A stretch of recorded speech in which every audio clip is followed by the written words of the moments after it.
Hello, gamers, and welcome to Osas Season 3, Week 3. We're currently on the third week of qualifiers for the third season of Osas, and getting into the games today, we've got a number of teams making their way back, and some newer teams as well, especially the two teams that are looking to come up here on the screen pretty shortly. One team being Ichizu, and the other the Dogs. Now, I'm not sure I've heard of any of these players before, but I was curious on your opinions, and I forgot to introduce you. I'm Lyrica, and here with Tech on the cast for this first block of games that we're going to be covering. But I'm not sure if you've heard of any of these players, Tech, have you? I personally have not, but I do see someone saying that Ichizu might be a Chikara team, of which we've seen many throughout these OSAS weeks. So you'll definitely have some fans behind them and watching it very carefully. Yeah, two teams don't know too much about, but I'm excited to learn more as we hop into these matches soon here. Yeah, it's always interesting to see some of these players come out of what feels like the woodwork sometimes, and hiding away, and then they come into OSAS and can put on quite a show. And I think that's why OSAS tends to be one of the best viewing experiences of Omega Strikers in general, right? Because you watch the good players and you get the idea of what the game is played like at a top level, and it's incredible to watch. But having the kind of middle of the pack players, middle upper of the pack players play together in OSAS makes it a bit more relatable to the majority of the player base, while also seeing some interesting stories develop as people get better or show that they're a step above their competition. Yeah, I completely agree with you there, especially when it comes to, just your own ranked experience. Sometimes you'll hop into a ranked game and you're not going to be passing like a professional team. You're going to be with two other people that you might not know. And so OSAS is really fun to watch, and especially to see how people can adapt to different situations. Sometimes we see some new striker compositions being picked that you might not see at a professional level. Sometimes, the super high level people just make really odd picks that work because some of these people are just him. They can just do insane things. So definitely on your point about relatability, I was very shocked when I watched OSAS for the first time back in week 1 and had the pleasure of joining the talent team to cast that. And I was surprised with the matches. They were some of the most hype matches I've seen in a long time, all things considered, which I wasn't expecting to get out of this, but it's a lot of fun to watch. Yeah, and it was a lot of fun to participate in too. I participated in season 2's OSAS, and surprisingly made it to the top 4 towards the end of it, when we just kind of threw the team together and said, "Hey, let's just do this." It was Thespian. I think Thespian Gamer was looking for a team, and then I think Moshi hit up his thread, and I'm just like, "Hey, you guys need a midfield," and we just kind of had at it, and it was a ton of fun. So I'm sure these players are going to have a good amount of fun, but it is still a stressful tournament environment. As I think we're getting I said night. Well, spoilers. The map is Night Market because my Freudian slip decided to come out there. But I think we just finished up picks and bans for the maps, and we should be getting into the game shortly. Yeah, well, spoiling it again, Night Market. It's an interesting map. We do see fairly common comps in this. I know the kill comps are very strong, especially X being an insane striker on this map combined with Era. Speed's super important with that little middle barrier. Are you expecting any team comps from this map specifically, or just the standard sort of Era X beatdown? I don't know, right? Because the era double brawler composition that's been coming out in the top level of play is a little harder to play than, say, the standard compositions. I mean, it is easier in some regards, right? Because brawlers tend to be on the easier side to play. but the overall play of the game is a little harder. The macro level of the game is harder with the double brawler because you have to be in better positions because you don't get to cover as much space without having that range. So I don't imagine a double brawler competition is going to come out here. A lot of OSAS players tend, especially the midfielders, tend to play more ranged midfielders than kind of flexing between the melee and the range. So I don't think we're going to see anything crazy come out here, except for maybe some one-tricks ideas. As we see a Rune and Juliet ban, I'm not sure if the Rune ban's even targeting anyone. I don't really see a Rune player on any of these core strikes. So I'm guessing this is an awakening decision. Yeah, most likely. Rune is a great goalie. We saw in the few weeks prior that Rune goalie on this map is almost suffocating when you might get an awakening like Timeless Creator or Cast the Last. But there we go. Both of our team picks are in. Two completely opposite comps, actually, not even sharing a single striker. So this will be interesting. Yeah, and I'm curious because I know core strike's not a measure of a player's abilities, but Kanaji or Naji has almost entirely games on Asher and only 10 games on Dubu, opting for the Dubu here with the extra special start and aerials for pretty much everyone that's not a goalie. I'm a little curious that the Luna Toxic BTW didn't pick extra special. I'm worried that might actually come to bite them later. Yeah, definitely agree. Extra special may have been the pick for me, and a nice save by Kirby Ninja there. Injecto trying to stuff the core through, but that Asher is too big and has the timing right. And look at this pressure being put on by the side of Ichizu. So much pressure. Injecto has a nice shot, but Toxic's there to save it. Ooh, and the stun comes out from from Toxic, but Naji somehow manages to get the core past, even being stunned before the final barrier drops.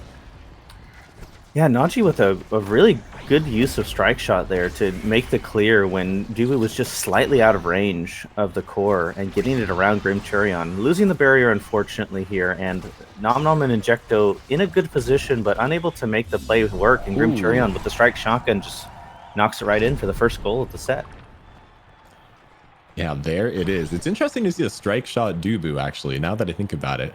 I see a lot of players running either momentum boots or powerhouse pauldron for that extra size, but I guess it makes up for not taking aerials with that little added projectile there. So it's always fun to see a mix up on awakenings to see which works best for which player.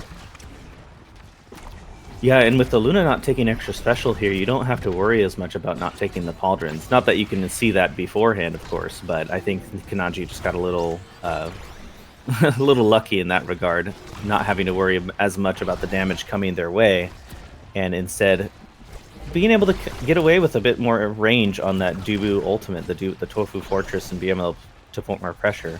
Curious how much advantage they're going to take of that, but Grimturion just wins the double strike war and gets the barrier here. Set up for a good opportunity to goal, and Luna Nuke stuffs the core flip, and immediately just now the side of, I can't remember the team name, the Dogs is up 2-0 in the set. Yeah, that was scary there with that little invisible Drakkar. Just trying to make things as difficult as possible for Naji. Manages to avoid that, but can't get past that Luna dunk. And there's a nice barrier from Injector. We're seeing him just use all of these cooldowns to try to take the barrier as quick as he can. There's so much stuffing ability on the side of Ichizu, and Grimturion manages to find it through that first barrier.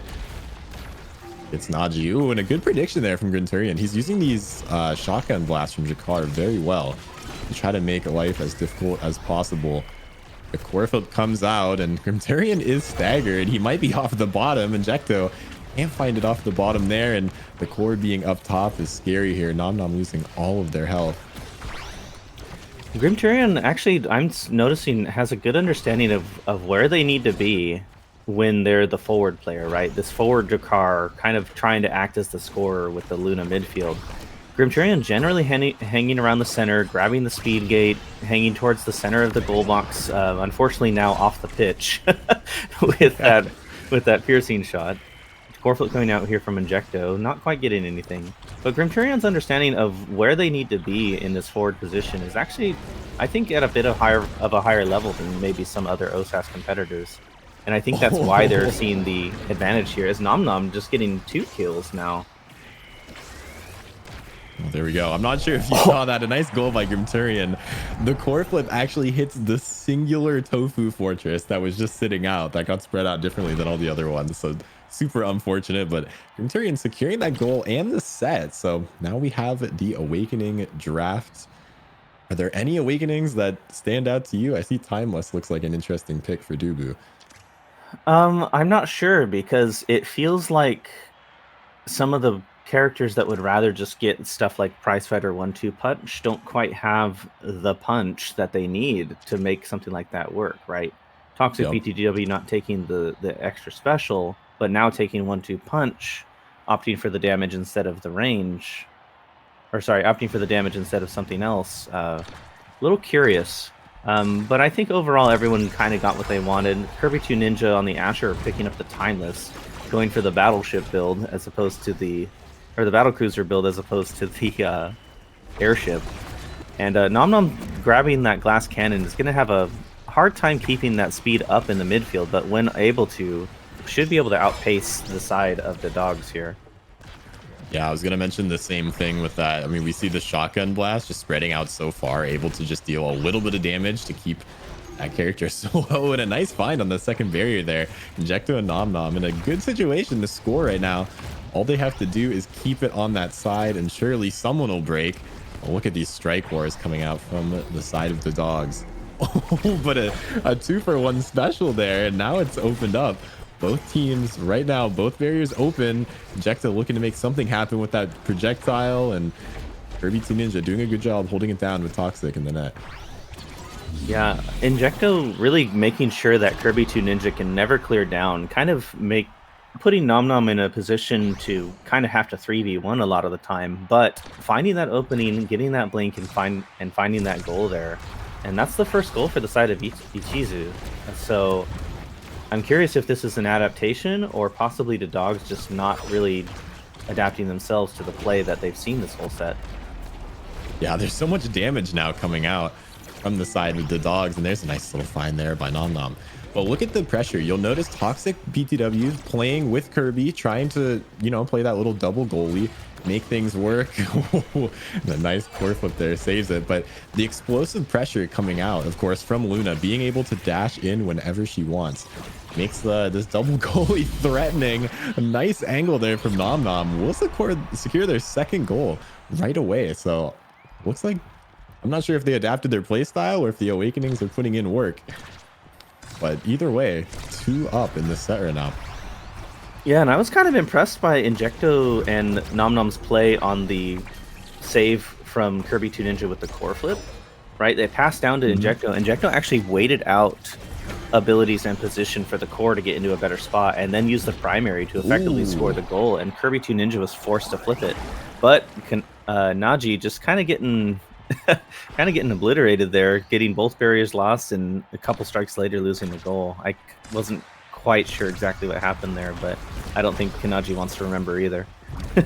No, he does not. Grimturian actually doing a really good job reading the goalie in that core flip. We'll take the second one, but not without losing both of their own barriers. And here we go. Now things become a little difficult. Nom Nom on such low HP. Injecto just trying to stuff it through. There's the pass, but not good enough. Look how many people are in the net on the side of the dogs right now, and somehow Naji manages to get away and survive for yet another minute. Grimturian does have core flip though, so things can become a little bit scary. Every time you dash in, it's just that much harder. And there we go. Great defense coming out of Naji, managing to hold it down, but still in a scary position when you do have Luna and Drakkar trying to put it in your net. Yeah, but Injecto and Nom Nom showing good presence of mind for these passing plays. Unfortunately, Nom Nom off the pitch now, and Injecto is probably forced to double goalie here to try and prevent this goal from happening. Missed core flip from Kanaji, and overtime kicks in now, and a great pass to Grimturian just gets it around Naji, who has no cooldowns left and no strike shot. Yeah, beautiful angle. It's hard to read with that core flip. I probably would have core flipped in that exact same scenario if I was Naji. Things get a little hairy as overtime comes through. Makes the core move so much faster. And there we go. 2-2 now. The dogs bringing it back in this set. They looked like they were on their back foot, but Grimturian has been doing such a good job at getting these double barriers off each push. And You can see they play in the same lane so much, which makes it that much harder for Ichizu because they have to try to win every strike war. Yeah, and Grimturion, honestly, kind of the star of the show right now. Toxic BTW doing a good job of getting the core downfield, but Grimturion really just kind of putting the pressure on Naji, making Naji kind of fold a whole bunch more times than maybe they'd feel comfortable. And also sniping their clears, punishing the just too quick of strikes, and just really making this work for the side of the dogs here. Coming back in this set from being down 2 goals. I'm curious if Naji's going to be able to make the adjustments here necessary to keep Grimturion from getting these free barriers. As we see right there, even adjustment, slightly later strike timing secures that, or saves that barrier. Yeah, Kirby 2 Ninja putting in work, especially on this Asher too. The powerhouse pauldrons makes it so hard to get it past, and when you have that secondary, it's even harder. A nice find by Toxic. There's the core flip, and there's the set. The dogs take it back from 2-0 to 2-3. And here we go. Now they'll probably get MVP in this set for Awakening drafts. Nice performance coming out from the dogs. And spec training or missile prop really kind of pick your poison here for the Luna. Also, the blinking you miss at core flip with the 1-2 punch there from Toxic BTW basically clicked the core and it was in the goal before your brain could even register that it was moving. Toxic BTW taking a page out of the anime swordsman and just slightly unsheathing the sword and putting it back as that core was just moving Mach 20. Interesting pickup here, I think, personally, from Kirby 2 Ninja. The spec training Asher, timeless extra special spec training Asher is very strange to me on a goalie tech. What are your thoughts? Yeah, I'm kind of curious because this team doesn't seem to be killing. I would expect a different Awakening pick, but I'm interested to see if it works nevertheless. You know, don't knock it till you try it. We'll knock it a little bit right now because I'm not too sure what they're planning to play out, but you never know. I think one of the big pickups actually is Quick Strike on this Drek. They've been moving around the pitch so well every single time, and look at how much energy they have compared to some of the competitors already. If they can win more strike wars, get more energy, get more core flips, and score more goals. Oh, Kirby 2 Ninja manages to lose the barrier there. Nice positioning from Nom Nom. And as they get more energy, that Egoist is going to work out well for them. A nice pass attempt there. Almost worked out. Oh, and a beautiful passing play coming out of Injecto and Nom Nom. I love that from them. Secure the first goal in the set. Now they just have to hold it for the rest. We don't want to see another little reverse sweep of set points. Yeah, it's almost like Ichizu comes out with like this new idea that they want to try, and they capitalize on it and get barriers, get goals, and then the dogs kind of just either become privy to what's going on or just kind of make an adjustment themselves that seems to kind of counteract what Ichizu's doing and brings it back here. So I'm curious if Ichizu's going to be able to make the adaptations necessary a second time rather than at the start of a set, to make sure they can secure a set win here. Yeah, Kirby 2 Ninja is doing such a good job at clearing, and of course the forwards of that team also are doing good positioning. There goes one of them though, off the bottom, and ooh, a nice snipe there. Oh, it's just going through all the Tofu Fortress. The Tofu Fortress is crumbling today. Oh, but the Dubu experience and a nice find from Toxic using that flight with the aerials moving so fast. And it's to secure the first goal for the dogs of the set. Yeah, the Sony Pepega coming out there is the Dubu roll. Not always the most consistent way to stop the core. Sometimes it feels like the core should still be stunned, but your roll just gets stuffed anyway by either an ability or a strike. So a well-deserved Sony Pepega and a well-deserved goal there from Toxic BTW to find that cheeky Luna Dash, or the boost, I think is what it's called. Ooh. To secure that. But Injecto with a great core flip here to secure that barrier. And now Nom Nom and Injecto calling for the KO them. I'm not sure on who, because nobody's really low HP and they don't really have like the greatest. Oh, what a find though. Nom Nom, it's good. double hands up there. That's 3 points for Nom Nom with that field goal. Finding that tiny little angle between two to secure that goal. Yeah, that was beautiful. The ult not working out in Toxic BTW's favor. Look at this. I'm loving the passing now. Injecto is having really good positioning, and it's helping a lot with these clears and just making things difficult for Kirby. There we go. There's that core flip. A nice stuff by Kirby, though, and that ult is going to stay out. Centurion gets the second gate, and now things are a little bit scary, but Naji does have that core flip. Has to be Toxic to it, and sure does. Manages to burn that core flip. Good little mind game on the delay. Making things work, and the barrier will go down despite two people playing in the net, and a beautiful use of that secondary from Grimturian. And just, you never know where he is going to be, and unfortunately he's shooting it into the top of your net. Yeah, Dubu roll unfortunately not working out again, but that volley felt a little bit like Overwatch when somebody hits the Q button and everyone else decides, you know what, it's time for me to also hit my Q button, as a bunch of preemptive flips kind of coming out there. A little questionable use of the flips, and Kirby 2 Ninja losing the barrier because of not having flip after that, but still able to save it, and Grimturion and Toxic BDW able to clean up the goal to make up the difference. But now both goal gates open, and core on the side of the dog. So Ichizu have a good chance here with a core flip into the, sneaking it just by into the bottom corner there, and they finally take their first set here. An absolutely critical set win. Well, fair play to Ichizu on that one. And ooh, look at these awakenings. I think Estelle's going to have a field day with this. She can't really pick wrong. Between Hotshot, Deadeye, Primetime, they're all pretty good. We'll take Hotshot, of course. Hotshot, amazing awakening. Surely you go for the Monumentalist deny here, right? Oh, obviously, yeah. Kirby 2 Ninja, full battle cruiser now. Battle cruiser operational as Timeless Monumentalist Specialized Training Happy Star Asher goalie.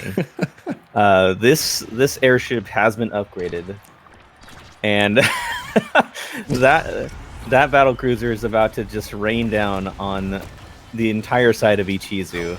I'm not sure how much it's actually going to do, but it's going to be hilarious every time it happens. I can't wait to see it just cover half of the pitch. Like, you throw it up on the top or throw it up on the bottom, and I don't think you'll be able to score much. Look at that. It takes up the entire lane. Ejecto almost dying to it because of the specialized training. Oh my gosh. The only thing it needs is like perfect form, and that would be incredible. Oh, nice save there from Naji. Loving that Strike War win. I honestly just want to see... my train of thought has lost itself. I was saying I was curious by these picks by Kirby 2 Ninja, but as an embracer of memes myself, this build is got my seal of approval for sure. Ooh. Unfortunately, Kirby 2 Ninja taking off the pitch though. Battle Cruiser is more of an offensive tool rather than a defensive tool in this case, and unfortunately unable to save their own life as Nom Nom and Ejecto get the best of Kirby 2 Ninja there. Yeah, standing a little bit too close to the edge. Boy, will we see the double? Nope.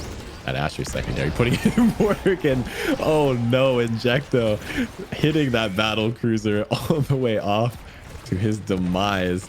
Now things are a little bit scary. There's the power play and a beautiful core flip from Toxic. Finds both the gates. There we go. There's the ult. It's moving so fast. Grimturian close to a core flip of his own. There's the pass. The stuff not coming through, but they still have time. Oh, unfortunate. Just manages to sneak past all of the attackers there. Injecto looking, dribbling, trying to find the pass. There comes the Dubu wall to help out offensively, but look at the size of that. You are not getting it through, and Grimturion is not even going to live. And one thing we didn't talk about here, right? All sparks have been seen, but 3 of them are on Injecto right now. As Secretary Zentaro, working for political office here, is just kind of having a field day with all these cooldowns and all these things. And Kirby 2 Ninja just caught out of position there, and Nom Nom seen that, taking major advantage of it. I don't actually know it killed Toxic BTW there. It actually looks like their own Luna nuke I got the believe. cake. I'm not sure if they can do that. I'm pretty sure it was Nom's core flip actually to stop the core, managed to send her Okay. off the top. But I like your explanation better. That one sounds more fun. That being Oh, said, it's just insane that's play what it from looked like. Nom Nom. Insane play. I love the self pass and using that little speed gate there to make it go quicker. Of course, Asher mobility is limited, and look at that dash coming out from Injecto. That aerial's making that projectile go so much further. In this case, into the bottom of the net. And look at this, another set taken by Ichizu, and now we're actually on the final set. And ooh, look at that. Twin drive or perfect form or super surge for Zen. This is a beautiful draft for him. Yeah, I'm a little shocked by the non-perfect form pickup, but hard to really. Well, there it is. You called There it, it Tech. is. Perfect form on Battle Cruiser Asher here. But I've been talking about the Asher build being a little questionable this whole time. But if we look at these drafts that have just been picked up and the drafts that everyone has, the side of Ichizu is just incredibly favored overall, I'd say. Nom Nom just has speed, has hot shot, now has super surge and aerials to just kind of surprise anyone on the pitch. Injecto has range, twin drive, and secretary build, and Kanaji has stagger. This is just almost game winning in terms of draft here. And Nom Nom showing the power of that hot shot, having that low cooldown on the dash, just being able to snipe these clears from Kirby 2 Ninja. And I'm not sure how the dogs are going to be able to make up this difference in awakening power. Yeah, I mean, this draft for Ichizu is really the draft of movement. I mean, you have Twin Drive, you have Super Surge, and Dubu gets a little bit bigger with that big fish. And look at this. I mean, they're able to just move around the pitch, and Nom Nom manages to secure 2 gates so easily. Here we go, Injecto trying to get that pass up. This is a little bit scary with the night market angle being right there in the middle. Naji not large enough to stop that gate, though. Injecto takes his own barrier out, trying to make things a little bit harder for themselves. They're thinking it's too easy after we're, giving them the benefit of the doubt, and it sure is. Nom Nom, that ult is deadly, especially with aerial. So nice little stuff there. And look at this already. Game point now. What a comeback from the side of Ichizu. These awakenings are in their favor. Yeah, it's just been kind of the Ichizu show right now, right? They just have every awakening they could ever want. They're making the passing plays necessary to get these barriers around Kirby 2 Ninja. Toxic BTW and Grinchurion making a good effort there and getting the KO on Nom Nom here. So a good chance to try and make sure this match point doesn't come against them here. Naji using the core flip to get it out, and now Nom Nom's back up with all cooldowns. It's going to be tough with no core flip from Kirby 2 Ninja and a core flip heading their way. Injecto unable to find it there. Good clear from Kirby 2 Ninja. But Nom Nom and Injecto pushing up down the field. Nice pass away from the Toxic BTW dash. Core flip getting stuffed by the log. And Injecto now. Basically a 1v2 against these two with Nom Nom to help. Good clear from Kirby 2 Ninja in the middle, but gets night marketed. Injecto takes advantage immediately with the dash and finds the goal. And Ichizu from the depths just come back with incredible awakening drafts and honestly good awareness of their draft picks against the enemies to find the drafts that the awakenings they needed to make this comeback happen. 100%. What a great game there. Ichizu bringing it back from the depths. Of course, congratulations to them. Move on to winners round 2. But that was insane. I mean, we saw at the end, Injecto just had so many cooldown, or not cooldown awakenings, but just so many abilities to be able to spam and stop. Like, you saw him helping out on defense with that ult and using that twin drive to just fly into the core and try to deny anything they could. So that was an amazing game. And GG's to both of these teams. Yeah, honestly, very well played by both teams. The dogs having pretty good synergy between Grimturion and Toxic BTW. Unable to find it towards the end there, but it's kind of hard to find that passing synergy between a Drakkar and Luna when there's a Estelle and Zentaro kind of interface, controlling the core arguably better than those two characters. But also on the side of Ichizu with the Zentaro and the Estelle, the names escape me now, and the lobby's gone, so I don't know their names. I apologize. But the forwards of Ichizu having really good synergy, honestly. Finding those passes in really tight quarters, finding the little openings to take advantage of the weaknesses of the defense of the dogs. And I think ultimately that ability to find those little weaknesses played in their favor once they were able to get the awakenings to help them out in the game plan that they had set for themselves.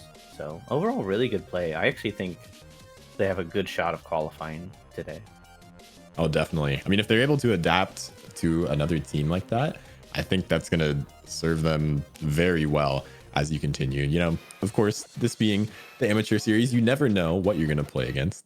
I know both of these players were, according to their core strikes, at least both the goalies were Asher mains, but we saw Najee on the Dubu and doing pretty well at that. So very interesting. I think ultimately the Awakening draft not working out into Dog's favor. Kirby 2 Ninja building an airship, but I think there were a few chances where they could have taken something like Built Different or Big Fish, which may have served them a little bit better, as Nom Nom later on able to get so much mobility, teleport around the pitch and just shoot at the opposite lane, which always makes things a little bit rough. But that being said, crazy game, all things together, or all things considered. I'm surprised at the comebacks that kept happening. We saw so many like almost reverse set takes from both teams. So I had no idea who was even going to take that. So fair play. Yeah, unfortunately, the one downside to the battle cruiser is it is a bit slow and isn't something you can really rely on as a total defensive tool with its long cooldown. So I would have like you said, I would have liked to seen a little bit more like size or cooldowns or something to help out the Asher with the defense more than just kind of a large a large path splitter. But I do respect the commitment to the bit. So 07 Soldier, I appreciate that commitment to the bit. As now we're getting this new lobby set up. It looks like we're going to have Convergence, currently first seed, I believe, a returning team from last week, and 4 big guys. Not to be confused with Five Guys, the fast food chain.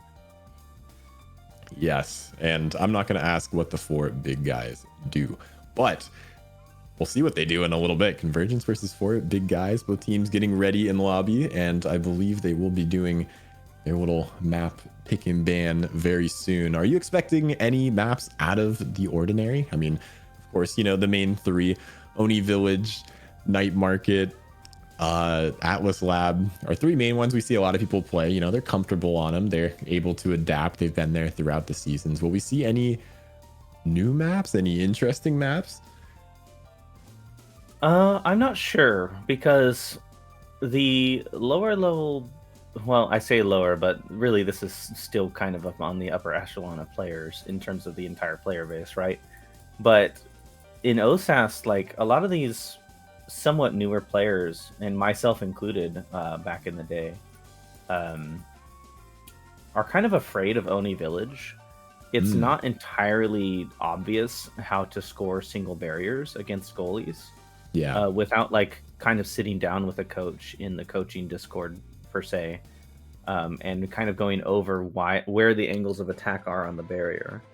Right. It's intuitive to understand that you want to always attack the barrier from its widest point, but that's kind of hard to do on Oni Village. You know, notable goal, kind of goalie haven to save that barrier almost infinitely. It feels like.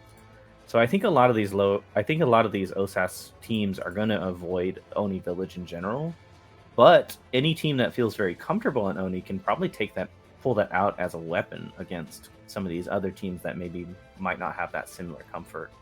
But again, I don't imagine a lot of Oni showing up here, which means we're probably going to see mostly Night Market and Atlas Lab.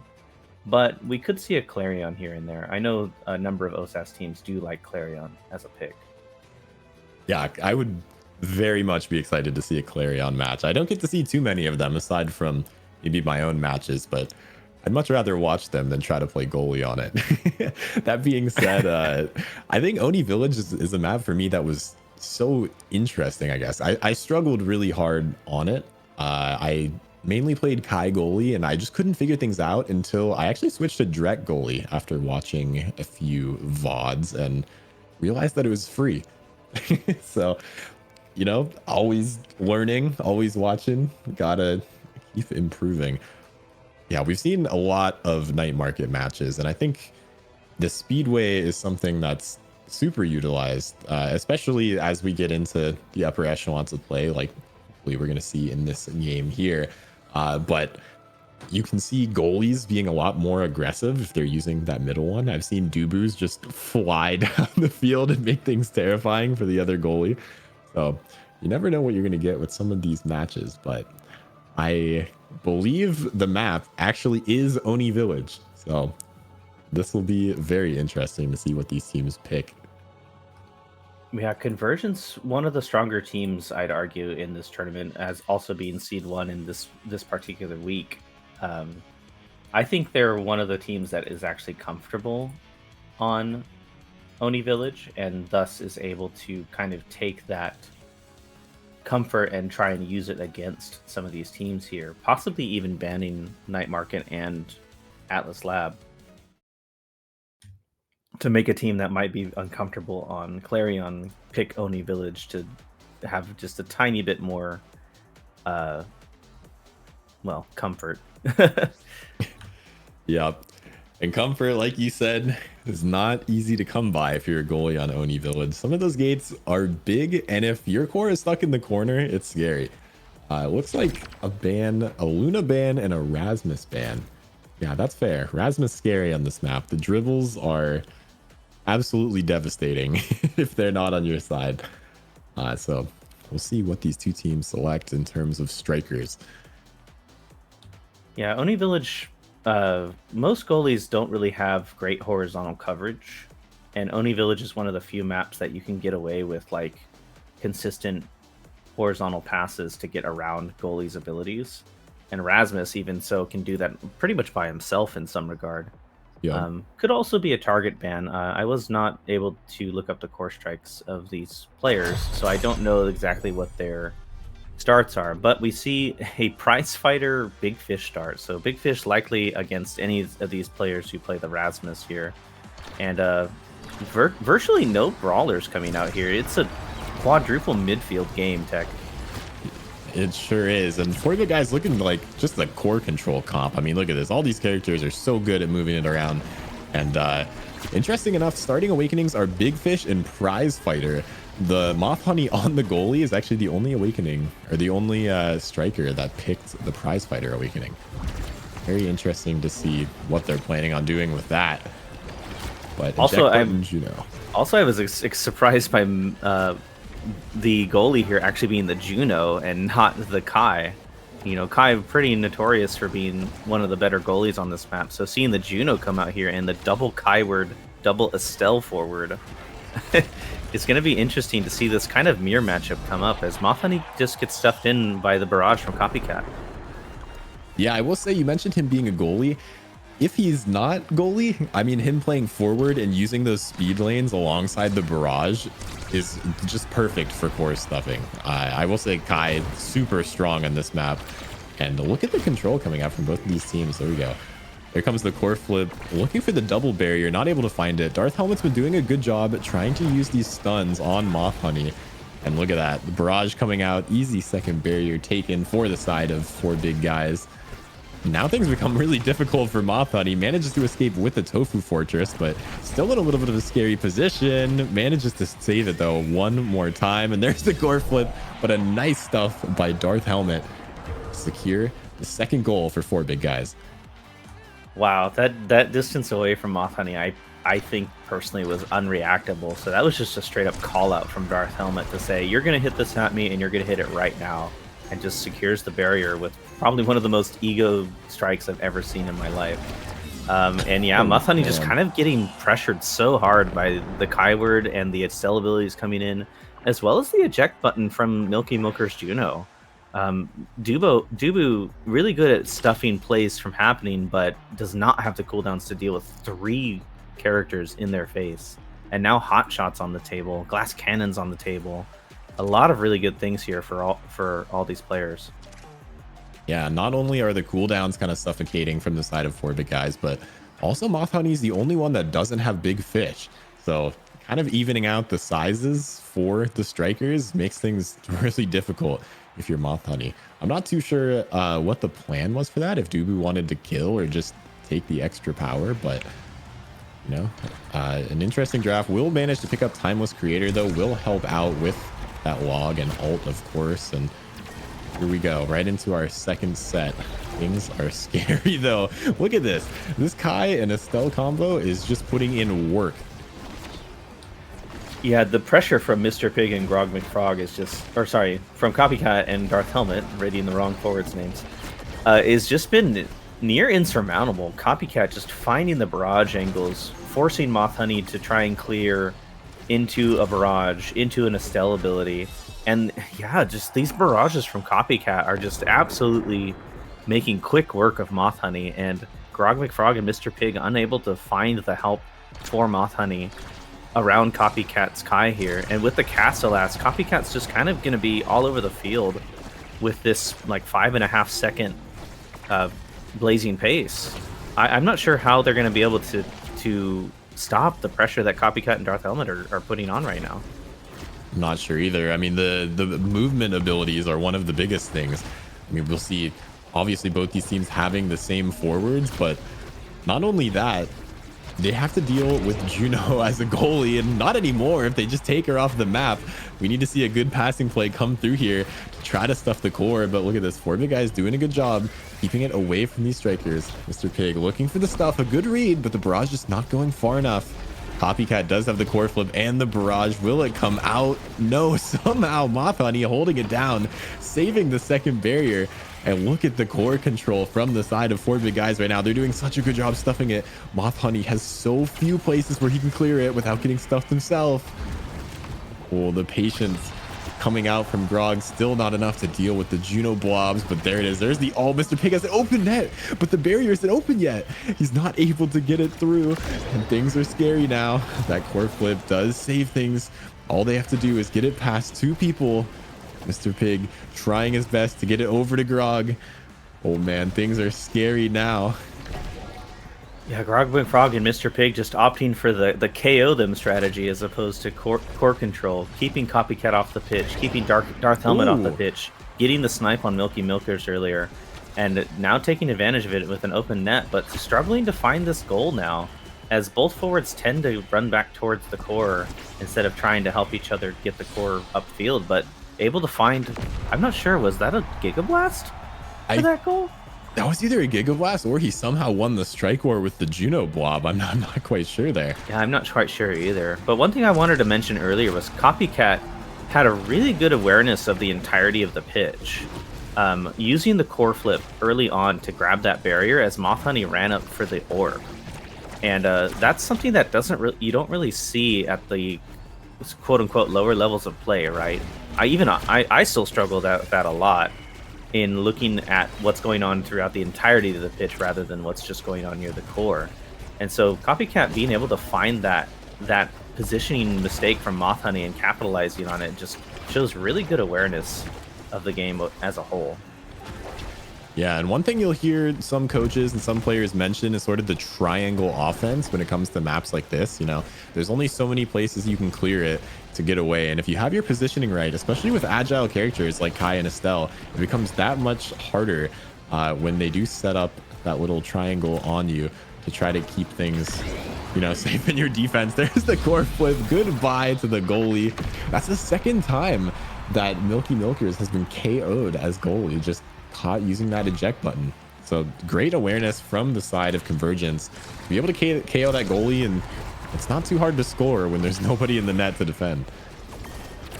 Yeah, and that's just honestly really good timing from Grog McFrog to get these KOs on Milky Milkers. I don't know about the primary snipe on the first KO, but definitely that core flip there was presence of mind to see Milky Milkers coming their way and just saying, you know what, I can get this core flip KO and secures this goal basically for free after that. And but Milky Milkers on the Juno's elusive through the entirety of the jump, so being able to time that means that Grog McFrog is either a Juno player or knows that timing really well and just able to sneak it right by the secondary of Milky Milkers. This was really kind of the Grog McFrog show, I'd say, as even the MVP showing that, yeah, Grog McFrog just making all the plays necessary to get these goals to make Milky Milker's life either non-existent or not easy to deal with, and being rewarded with whatever they want here. Yeah, unfortunate timing on that last goal. I think just missed the strike before that secondary was able to come out. Estelle will get Knife's Edge on Frog. That is a good awakening, so fast in those speed zones. And we've seen them kill multiple times with the core flip off the top and bottom. So Knife's Edge might help out a little with that. And I'm surprised Extra Special made it all the way through the last pick. It's actually very surprising to me. And Mr. Pig is starting to scale. There's 2 sparks now, Focus and Resilience, which should make things a little bit easier for them. Yeah, but one thing I do want to comment on is Grog McFrog now has Glass Cannon and Knife's Edge. So as long as they are in a speed lane, they're going to have upwards of 700 movement speed, probably even more. That's ridiculous. Be a presence. But right now the presence is all copycat, just putting on that clinic almost from the first set against Moth Honey. Just unable to find the clears against this really fast Kai, as well as the barrages, and now the Stagger Swagger adding on to the speed and making sure that Copycat can stay on the pitch longer means that pressure is not going anywhere. Yeah, and Moth Honey, you know, she's in a difficult spot, especially, you know, Milky Milker is able to throw out that little friend cannon, whatever it's called, to assist the 2 forwards, and look at that beautiful passing play, as I was just talking about the other side. But you know, it's a little bit more difficult as Dubu to assist your teammates. That Log able to help out with a Timeless Creator, but there's just so many awakenings that, or so many abilities rather, that Milky Milkers is able to have to assist the forwards that really make things suffocating if you're not able to clear it the right direction. And I'm a little surprised that Milky Milkers hasn't been as offensive as I thought they would be, right? Juno's jump cooldown is already low, and with the eject button is even lower. I think low as almost 6 seconds with the eject button. Having to use the core flip there, nowhere to clear it, but Mr. Pick and Grog McFrog make the collapse happen and just stuff the core flip from Milky Milkers. Just really good play there, really good awareness to make that collapse happen, put that pressure on Milky Milkers to want to hit that core flip earlier than necessary, and finding a goal because of it. Yeah, I mean, to your point about staying up, multiple times, Grog McFrog has actually killed Milky Milkers off the side. So I think maybe playing a little bit nervous and just cautious towards that, as there's been multiple goals, specifically just by nicely timed KOs from the side of Convergence. And look at that, the angle almost going through. Milky Milkers somehow able to save it, but 3 times is too many. There's another set from Convergence. Yeah, just really good team play here from Grog McFrog and Mr. Pig. And like you said, I think Milky Milkers is starting to feel the pressure. Getting those 2 KOs on the jumps means they're not jumping as often. Their jumps haven't been as accurate because I think they're trying to have more presence of mind of where they jump now to avoid those KOs coming out from Grog McFrog. And I think it's really just putting additional pressure on Milky Milkers that they would not want to have. We might see, oh wow, actually opting for the quick strike here instead of the spark. So all 4 sparks gone now for Mr. Pig, only having the double spark now. But quick strike is just absolutely insane on this map, so I can't blame Mr. Pig for picking that up at all. Yeah, especially paired with big fish. It's hard to miss a strike when you're that big and you can hit it that quickly. And look at this. Oh man, Grog McFrog finding another kill, this time not on the goalie, but instead on the Estelle, and that's going to make things a little bit more difficult. Milky Milker's doing a good job though, using that eject button to clear the core, keep it away, stalling good time, and look how far they go with that chrono boost from the previous pick. A nice find there from Darth Helmet, and now things are scary. Look at that. Look at the adaptation. I mean, we talk about potentially being nervous after being KO'd, and now we see them flying across the map, just dunking goals into the net. Yeah, and that play honestly was on the back of Darth Helmet. Darth Helmet having the wherewithal to just hold on to the core longer, to let the goal gates open and let the play get set up, and then making the shot, Milky Milkers coming in to cover the clear to get the goal. But really, that was honestly just mostly Darth Helmet's awareness and ability to keep control of the core as the goal gates opened up to set up the play. So very, very well done. Despite getting KO'd earlier with a positional mistake, Darth Helmet setting up that goal to make it work for the team. Ooh, and there we go. Look at the speed coming out. So scary if you're Moth Honey here. And there we go. There's the second barrier in a good situation now, but a beautiful KO. Milky Milker's saving that from Grog, and ooh, the Blobbo is not enough. Grog McFrog just sends it right underneath her. Yeah, Milky Milker's not realizing that their blob was going to catch that, and so the AI shooting it right into the Tofu Fortress, passing it effectively to Grog McFrog, who not only had full control but also a flip. That basically was just an unfortunate mistake from the Blobbo AI. But great Giga Blast from Mr. Pig almost gets the goal there. Milky Milker's making a good clear. And with no barriers against, just an open net against a Juno, very, very difficult for Juno to defend. Yes, she has primary and secondary, but they're not the greatest tools at covering those horizontal clears. You have to time everything perfectly, like basically having multiple strike shots. And just very, very, very difficult to do as the Slime Army gets the second barrier there. Yeah, that's so brutal. You know, there's only so many strike wars you can win, and it's a 1v like 15. It becomes a little bit more difficult. Oh, potential passing play. Nice save from Moth Honey and a good cutoff by Grog. And now here's where things become difficult. Milky Milkers has to hold down this gate. Otherwise, things become so much scarier. And there we go. Looking for the passes, trying to find it upfield. The barrage not finding its mark. And here comes the aggression and a beautiful Giga Blast from Copycat, actually setting it up top corner and unsavable. As Moth Honey, she did get stunned from that. So there we go. Set point. And if you are the side of 4 big guys, you have to win this. Otherwise, you are going down to the losers brackets, where it is not as fun as being up in the winners bracket.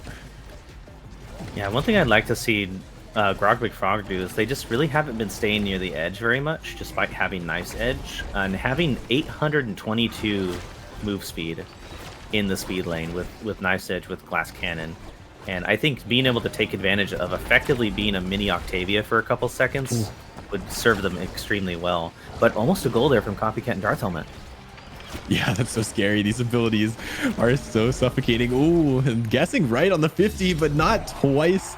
They do manage 4 big guys to take another set. And just like that, we're going to a final set. This is insane. The nice thing about the coin flip in Omega Strikers is you only need to win it once. So the more times you can flip it, the more chances you have at winning. And Copycat just given every opportunity in the world there. I think hitting a 50-50 5 or 6 times that volley, and Moth Honey making great plays to make sure that those coin flips didn't work. But at some point, the pressure's gotta give. You know, the wall's gotta give. The Dubu has no cooldowns, but a lot of just really, really good awakenings here for everyone. Stacks on Grog, even faster, basically becoming ranged Octavia at this point, I would argue. And Moth Honey picking up the Dubu Bissell prop and Fighter Flight on Mr. Pig with the quick strikes. Like, this team is going to be zooming. Yeah, I think everyone's pretty happy with their draft there. I mean, those are all very good awakenings, no matter who you are. And oh man, that Blob holding it down for a little bit, but not enough. There's another goal, this time out of Mr. Pig. The prime time not enough. Sorry, I was looking at Copycat's awakenings. They look more like the Octavia than Grog McFrog does. Oh, you are not wrong. Super Surge, Aerials, and Castellas, that secondary is forever, and it is quick. Oh, the roll and dip from Moth Honey. A little risky there with Darth Helmet having all cooldowns available, but able to save it anyway. Moth Honey just really having a ton of pressure from Darth Helmet and Copycat. And Milky Milker is making some really great clears with these secondaries and primaries to keep it away from Copycat, or from Grog McFrog and Mr. Pig. But the pressure starting to mount for both teams. Last and final set, Copycat almost gets the barrage. Moth Honey making good adaptations to the Copycat's barrages here, using the secondary, using the primary to keep it out of play. Ooh. And look at that, the Giga Blast actually kills. The pass not working out enough. Mr. Pig has to try to get it through. These are, of course, two forwards. They have a lot of stuffing capability. There it is. Can it be on the bottom? Oh, but the defensive core flip coming out from Copycat. There's the offensive one right back, but not before the Juno Blobs able to help out on that defense. And look at how fast the core is moving as it hits overtime. Everyone is trying to find these demon angles off the bottom. Grog almost finding it. The core flip KOs the goal. And just like that, Convergence needs one more point to win this series. Yeah, Grog McFrog at a base 612 move speed right now. In the speed lane, 816. This Estelle is absolutely flying, and Milky Milker is just being caught in the wrong space at the wrong time multiple times, getting KO'd in the back of the goal net multiple times. It could spell disaster for 4 big guys here. Now on match point for Convergence, and only one barrier remaining between them and match point. It's going to be tough for both teams here, as all the abilities come out, and Moth Honey loses the barrier. Man, I don't know how they would keep the barrier with how many awakening or abilities are coming out. And oh no, the Strike War win with the Juno Blob. Mr. Pig puts it away, and that is Convergence moving on to the winners quarterfinal. I will say though, 4 big guys looked really good. Copycat's Kai just having incredible awareness of Kai's abilities, and not only Kai's abilities, but Kai's abilities specifically against Adubu, right? Or early on, especially against Moth Honey, able to make these plays, make these dribbles into barrages to get around logs, to abuse force rollout from Moth Honey, and then just keep core control anyway. Just really, really good play, I would say, from Copycat, and Darth Helmet making things happen for passing to Copycat. I'd like to see how they work on maybe a more standard composition, but they really made the double midfield work. Darth Helmet having great awareness to use the abilities to cover clears from a distance while also catching the core if it happened to get by with a strike. And so I think that team actually has a good chance to make it out of this losers bracket run in general. A very strong team is 4 big guys. I think the seed doesn't do them any justice in this case. Yeah, I would agree with that. That is a close game nonetheless, and well played from both of those teams. I can't believe that Juno goalie was putting in work. I mean, less saves than, of course, the Dubu goalie, but you know, a really good job prioritizing the different barriers, and of course prioritizing that second barrier. A lot of times, you know, players might get antsy and try their best to defend one of them, and then someone just shoots it into the middle and it takes both of them. So knowing when a barrier is lost, of course, a big skill if you are playing Oni Village, and they did a great job of that. We saw so many times with the eject button, using that secondary, able to just fly over and save the core and go right back to the one that you actually want to defend. So I think if they keep playing that Juno goalie like that, other teams are going to have a difficult time getting the core past them and getting those barriers. Indeed, they will have a hard time, Tech. But I think we're going to be getting into this next game pretty shortly here. I think map picks coming out. We have Chikara Chads versus Nameless. Both returning teams, I believe. As Chikara Chads, I don't remember their exact roster, even though I can see these names here. Okay, it is the Silex team. So Chikara Chads in Silex, Wavewalker, and Shambles TF. And then Nameless using Valerius, Skyaxe, and Sistane. Last week, Nameless actually made a really good run in the Osas bracket. Unfortunately, not quite making it out that week, but I'm pretty sure they're going to make it out this week, Tech. Well, we will find out shortly, as of course these teams are doing pick and bans. But yes, always good to see a Chikara team, or, you know, maybe 8, maybe 7. How many are there? There's so many Chikara teams. It's wild. But we're going to be hopping right into this. The map is Atlas's lab, and we'll see what these teams are cooking up. Well, 2 Chikara teams qualified last week, so eventually maybe all Chikara teams will qualify, and the top 16 will just be 16 Chikara teams fighting each other. The Chikara-verse. We like to joke about how Osas is turning into the Chikara in-house tournament. As I think even in Osas season 2, there was 7 Chikara teams that entered over the 6 weeks, possibly more. And I think 3 of them qualified for top 16. I don't remember the exact numbers there. As we get an Estelle ban and an Atlas ban here, curious if that's targeted or maybe Awakening focused. I think it's kind of unfair to ban Atlas in Atlas's lab, right? Like, I mean, I guess maybe he has home court advantage, but I mean, he still has some more experiments to do. You can't just get rid of him like that. Yeah, sometimes you got meetings to be at, you know, the meeting world where you go there and everything was said that could have just been typed up in an email instead, and you wasted 2.5 hours of your day. You know, even Atlas isn't immune to something like that. That sounds, is everything going good at work, buddy? That's just the office job life, it seems. Well, here's our 2 rosters. We will see if this is a Dubu goalie, but indeed it is both. And the starting awakenings are prime time and reverberation. So 2 good ones. There's going to be a lot of abilities coming out from both these teams. Many abilities, and I think that's why they took the 50-50 on banning Estelle's Aimee Sustain's Estelle or Aimee, because of the primetime pickup. Sustain tends to be the one that gets target banned on the team of Nameless. Being an Aimee main usually means you're probably an Estelle as well, Estelle player as well, and with primetime it's very difficult to deal with Estelle's pressure. But I know there's a debate with Aimee players, or at least for me. I actually really don't like primetime on Aimee, and I think she still has the glitch where you can use 2 primaries at once on accident. Yes, so, I do believe that is. So really not the greatest in my opinion, but with the siphoning one might be able to take advantage of that extra damage. But a nice strike war win from Silex into the top corner to get the first goal here.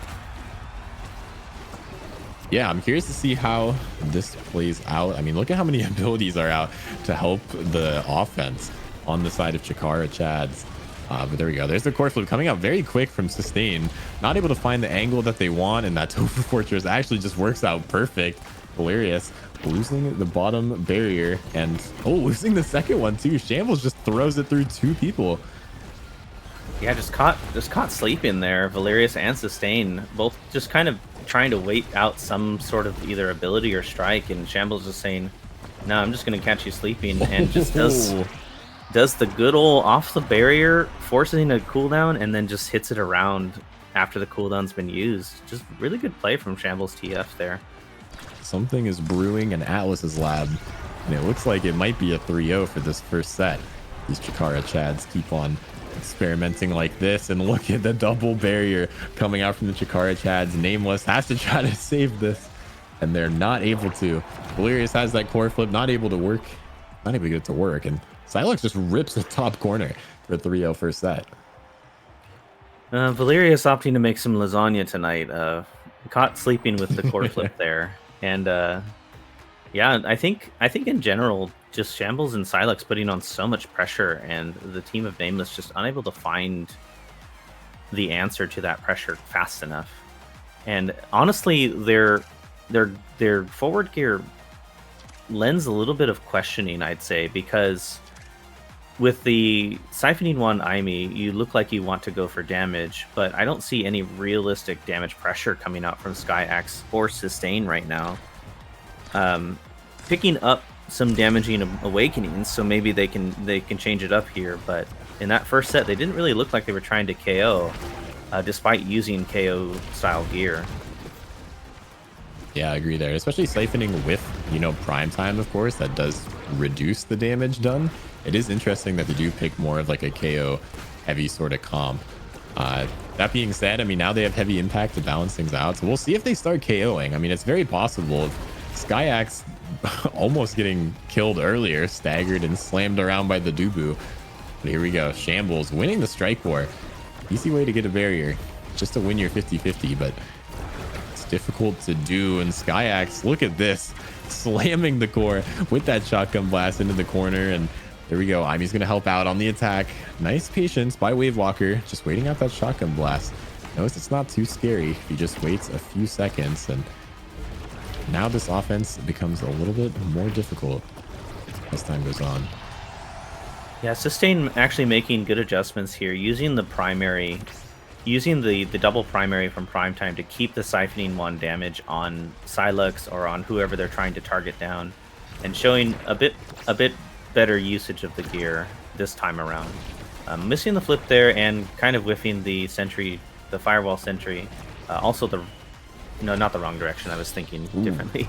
But Shambles, wow, just wins the double strike war with a single punch. You know, sometimes you just got to take a page out of One Punch Man and do 100 sit-ups, 100 what was the other one? 100 sit-ups, 100 push-ups. Push-ups, that's right. Yeah. 10-kilometer run.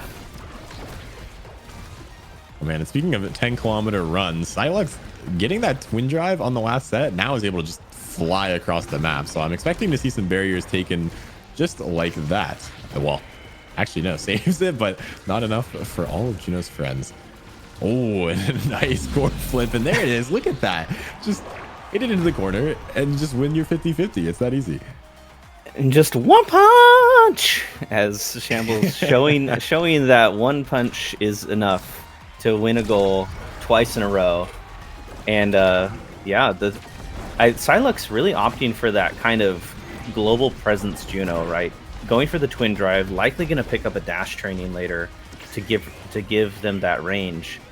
And I don't know how Aimee and Drakkar deal with a Juno that can be anywhere on the map at all times when they don't really have the same kind of presence just quite yet. So I think they're opting for the KO strategy, but really it's looking like the side of Nameless is getting KO'd right now. Yeah, things do become difficult when, you know, Juno has 4 different abilities now with Prime Time and Twin that are able to just toss blobs all around the map. And look where Shambles is playing. He's just in the goalie box on top of Valerius, just trying to make things difficult, trying to force out those 50-50 wins. And Silux is really able to kind of 1v2 in this midfield.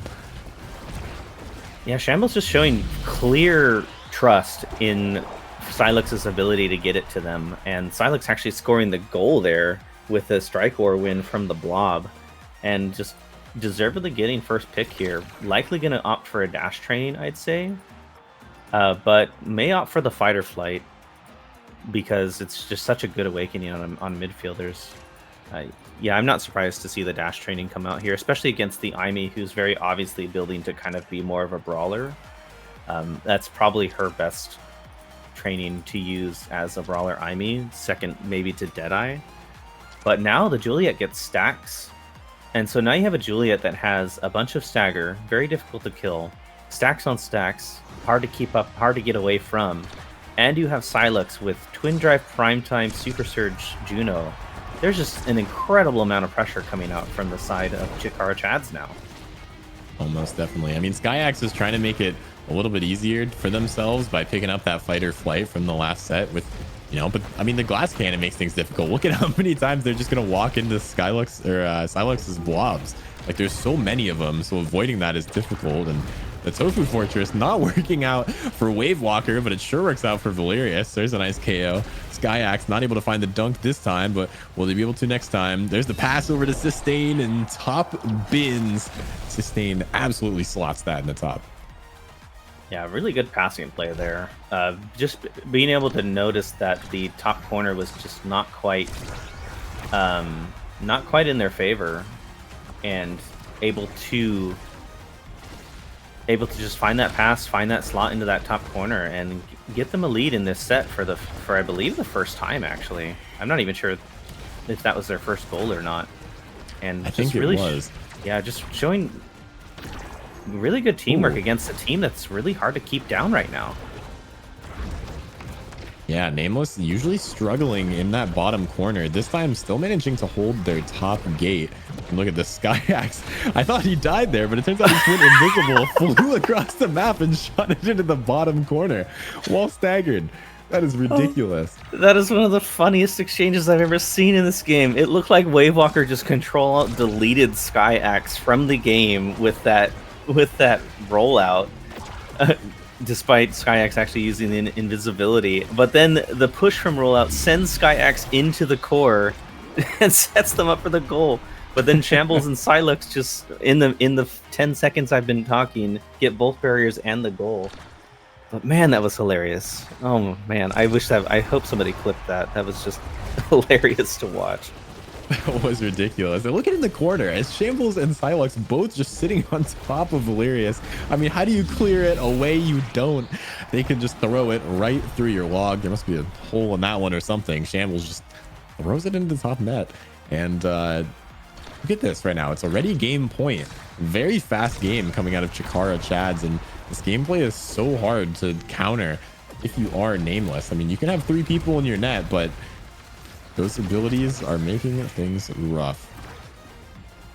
A good glitch pop there from Sustain, though. Almost gets the barrier from Wavewalker, being forced to use the flip to save that barrier from being taken. Silux trapped in prison, and then a log thrown their way, and then a glitch pop thrown their way. They're just kind of getting beat up by abilities right now, but able to find the hit around Valerius here. Valerius just not quite able to find the strikes when necessary, not quite able to find the abilities to keep the core away from their barriers, and kind of getting punished here. But SkyX finds the barrier with a great strike shotgun there. Almost shotguns it in despite being staggered, but not quite able to find it here against the triple goalie from Chikara Chads. Ooh, there's the core flip pass from Sustain. SkyX finding the bottom corner again. I love that passing play. And look at that. That's their first set. They're now on the board and the comeback is beginning potentially. We'll see what awakenings come here. Ooh, hot shot is not something you want Juno to get. We'll see if we get the denial from Valerius, but I mean, this is a pretty great awakening. Yeah, there it is, the hot shot denial. But I think all of these are pretty good if you're either side. I think everyone's going to walk away happy with their picks. Yeah, I don't think you can deny the Juno there, right? Because hot shot or 1-2 punch is really kind of all Juno ever wants with the core speed she gains from both. Yep. It's kind of funny that Hotshot is one of Juno's best awakening, right? Because she doesn't even technically benefit from it a lot of the time. The slimes catching the core does not count as the ability hitting it. So she doesn't get the cooldown reduction. She only gets the core speed. But it's still one of her best awakenings just simply because of the core speed she can enable. So very interesting interaction there. But Sustain actually opting for the quick strikes, despite going for that kind of brawler Aimee style. A little interested by that. Yeah, we'll see if that plays out. I mean, maybe it's just to help out Valerius in the net, and Shambles is letting them know that they really need it. 2 goalies is better than 1, but Shambles is better than 2 right now. He is absolutely cooking. And getting that size on Shambles means that they're going to be really hard to strike around in general. The punch is now bigger, the strike's now bigger, the dash is bigger, the ultimate's bigger. Like, how do you get around this just absolute unit of a Juliet? Well, I guess one way is to get rid of the midfielder and make sure the core never gets to them in the first place. That's a good strat. I like when my teammates are able to do that. And here we go. Oh, there's another barrier. Finding the nice angle off the top side. SkyX winning a strike war, just making things difficult, running around. Oh, but look at that. The Juno blob sends it to the bottom corner. Oh, no. Oh, that's heartbreaking if you're a nameless fan. Yeah, and Silux honestly having the wherewithal to make that strike into the bottom corner instead of allowing the AI to basically hit it right back at Sustain. Just really good presence, and Shambles coming in with the dash punch and now has core flip on match point. Super dangerous situation here for Valerius. Dangerous indeed. SkyX on half HP. Look at the distance that Silux is able to throw the core. There's the jump, and it is enough to get things done. Chikara Chads win this match 3-1. And Nameless 1 strike away from core flip there that could have saved it, but just unfortunately unable to make that play happen. And Silux taking a page out of Saitama themselves and saying, you know, I'm going to jump and punch this core in myself.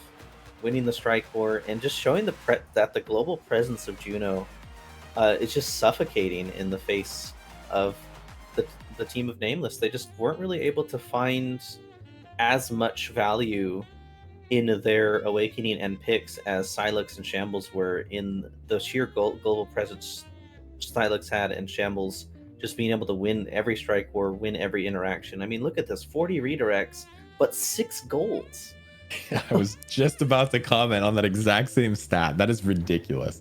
And I mean, if we look at redirects, Silex has 100 and Wavewalker only had to have 80. I mean, we saw there during that last set, Silex was just jumping across the entire pitch and just saving the core. Like Wavewalker didn't even have to run up to the top barrier. They just had trust in their teammate as they flew across and made their life so much easier. If I'm playing goalie, I want a Juno to just fly around and do everything for me and still create somehow offensive pressure, defensive prowess, and everything else. So great play from both of those teams there. Yeah, very notable 40 redirects and 6 goals. You said it best. That is absolutely ridiculous. Shambles is doing a lot with a little. Yeah, but I'd like to see the team of Nameless come back. SkyX and Sustain not having the greatest showing this time around, but I know they had a really good showing last week. And so I think they have a really good chance to make it out, if not this week, at least one of the upcoming weeks, and make it into that coveted top 16. So I think they have a really good chance, and I'd like to see them either make a losers bracket run here or come back next week if they're unable to make it happen. I think just kind of getting slightly outplayed across the board in this game, especially if you look at like the redirects and shots and whatnot. But in general, I think they're still a pretty strong team and can make it all the way. Well, we will see later on. I believe we're going to hop into a little bit of a break here. And when we come back, we're going to have 2 new casters. Hope you guys love to listen to as much as us. I've been Tech, joined with Lyrica. Lyrica, do you have any parting words before we hop into a break here? One punch! I rest my case. Enough said. We'll see you in a bit.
I was muted on stream. We're live again, and I'm currently in the middle of the Chikara red zone. This is kind of crazy. The Chikara red zone. It's an experience. Oh my god. Give me a sec. How many games going on? The Snowball, the person hosting the what's Chikara up? red zone at the moment. Hello. Both of the games we're waiting on for the next round are set 5. What happened? Let's go. I think we just need to clean up our drafting a little bit. Maybe talk to some of our coaches. I think a lot of there's a lot of macro stuff that needs to be addressed because I think a lot of these players have like really good mechanical talent. Also, holy Let's go. fire just Austin. won. Sorry, I got really excited there. Let's go. Austin just But, slammed it 3 times. Let's go. I'm gonna be honest. I think there's a lot of Chikara teams right now and not enough coaches to go around. If I'm gonna be real, so we might have to have like classrooms with multiple teams in that once. All right, since that's over, we're leaving. Thanks for the input, Okay, Snowball. Yep, bye. Okay. It wasn't that bad. It wasn't horrible. It wasn't that bad. They toned it down. But for those that aren't aware, the Chikara red zone is Chikara's little watch party. They have 5 streams running. They're watching all 5 games at once. It's a bit much, but it's a good time. They're gonna get even more hyped up after this one because Chikara Fire versus Chikara Chads for the qualifier. Hey, we enter with Chikara and we will end with Chikara. They run this. They run Osas. This is the Chikara in-house, and we are just living in it. Chikara Fire, Chikara Chads. These two teams, I think, weren't too expected to make it here, especially Convergence, I think, was expected to be the roadblock for Chikara Fire, but they made it happen. I don't know, Flop. Are you familiar with these players? I am not. I am not too. I hang out in the Chikara server quite a lot. You know, I have my own team named after one of the Chikara teams. But I don't actually keep up with a lot of these Chikara, like these lower level ones. Yeah, but now both of these teams, one game away from qualification, and even if they lose, they get a chance in the losers bracket here. Chikara Fire, the team that I'm more personally familiar with, it's the Great Ostini Naga Strike and some Japanese words that I can't read. Okay, I have pulled up the rosters. I can see. Yeah, I think I've got a little bit of experience with Naga Strike, and a little bit of solo queue history with Austin as well. But the rest of these, I haven't seen, so I don't really know what to expect. I've got high hopes for Naga. I've seen him play. I've seen him do some plays, some really interesting plays, pull some stuff out, and then I've also seen him flop pretty hard. So like, let's just have to see, you know, like how is he feeling today? If he's made it this far, hopefully he's feeling good, you know? Yep, and it appears that the Chikara Chads have just entered a quick play. These are 2 Chikara teams. They were not knowers of Chikara Fire. Oh no. This is the organizational synergy is not there right now as we wait for this match to go underway, as the other one should end soon, and it is indeed Ichizu taking it over. So Ichizu will be fighting Tank Brigade in a bit for control of that other qualification spot in the winner side. What do those teams look like? Ichizu has been doing pretty well today. It's Handsome, Nom, and Naji versus the Tank Brigade. Andy7675, Emissivity, and Kozuno. I think I remember the name Emissivity from somewhere, but I can't remember quite where. I feel like I think I know. Like I feel like I remember seeing them. I don't know if it's in maybe beta or maybe first season. You know, launch season. But I do remember Emissivity. Like that name seems really, really familiar. But I too can't point it out. And I'm not too familiar with anybody on these teams. I don't think I'm familiar with anybody on these teams. The Ichizu and Tank Brigade. But that's that could be an interesting match. Yeah, it definitely could be, especially because Ichizu has been performing.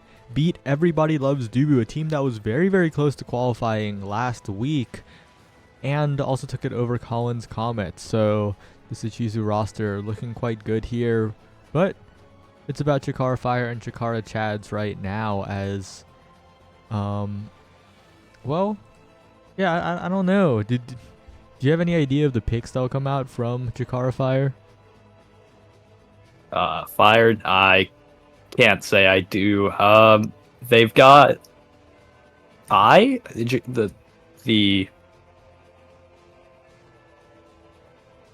other language. I don't know what language that is, but the other language name. I know he goes by just like A, like AYE. Okay, so not the letter chatting? A. We don't have another I like, situation. No. He goes by I, like, or like AAI, like, AYE. In chatting. Wait. But what if I and I are in the same game? I don't know. We're gonna have a bad time. We're gonna have a terrible casting time. But I think they're both midfielders, actually, too. That would be crazy trying to cast that. All right, so all the players have arrived after their poorly timed quick play game and their previous match. Map picks and bans will be underway, but Flop, what have you been up to? Not too much. I've kind of stepped back from the game recently. Haven't been playing too much, especially compared to what I usually do. I've kind of used to be known for like that, just permanently grinding solo queue. But I kind of had to take a step back. I wasn't being able to find too much enjoyment in solo queue. Been doing a lot of in-houses, a lot of scrims, helping out around just wherever I can. Just taking like a step back, taking it back from more of a production side of things, I guess. That's what we want to call it. Mm-hmm. But it's been good. I have done a couple late night streams, like really late night streams. We've gone back to beta with the timing of my streams, because they've died. But it's been alright. Kind of just been chilling, playing the game, having a really good time with it, which is something I haven't had and really since like launch. Yeah. Sounds pretty chill. I will say though, I am a little bit distracted today. It's actually the day where there's the open beta for Grand Blue Fantasy versus Rising, if anyone is familiar with that particular fighting game, and unfortunately, it overlaps with Osas. So I'm sitting here, I want to play the fighting game. OBS is lagging more than usual today, so I can't play it on the side and have no one notice because the frame drops will be even worse. This sucks. Hey, it's okay. We'll get through the rest of this, and then you can go play your fighting game. Chikara Fire versus Chads, and then Ichizu versus Tank Brigade, and then like 3 more. Oh no, I forgot about the losers bracket. Oh no, I figured you might be here for a little bit longer than I thought. Okay, so apparently,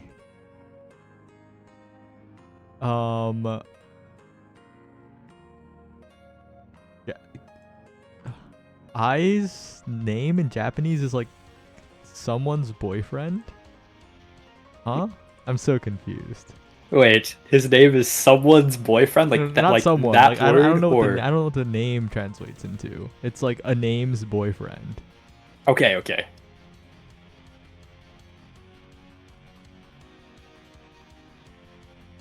Yeah, I'm so confused.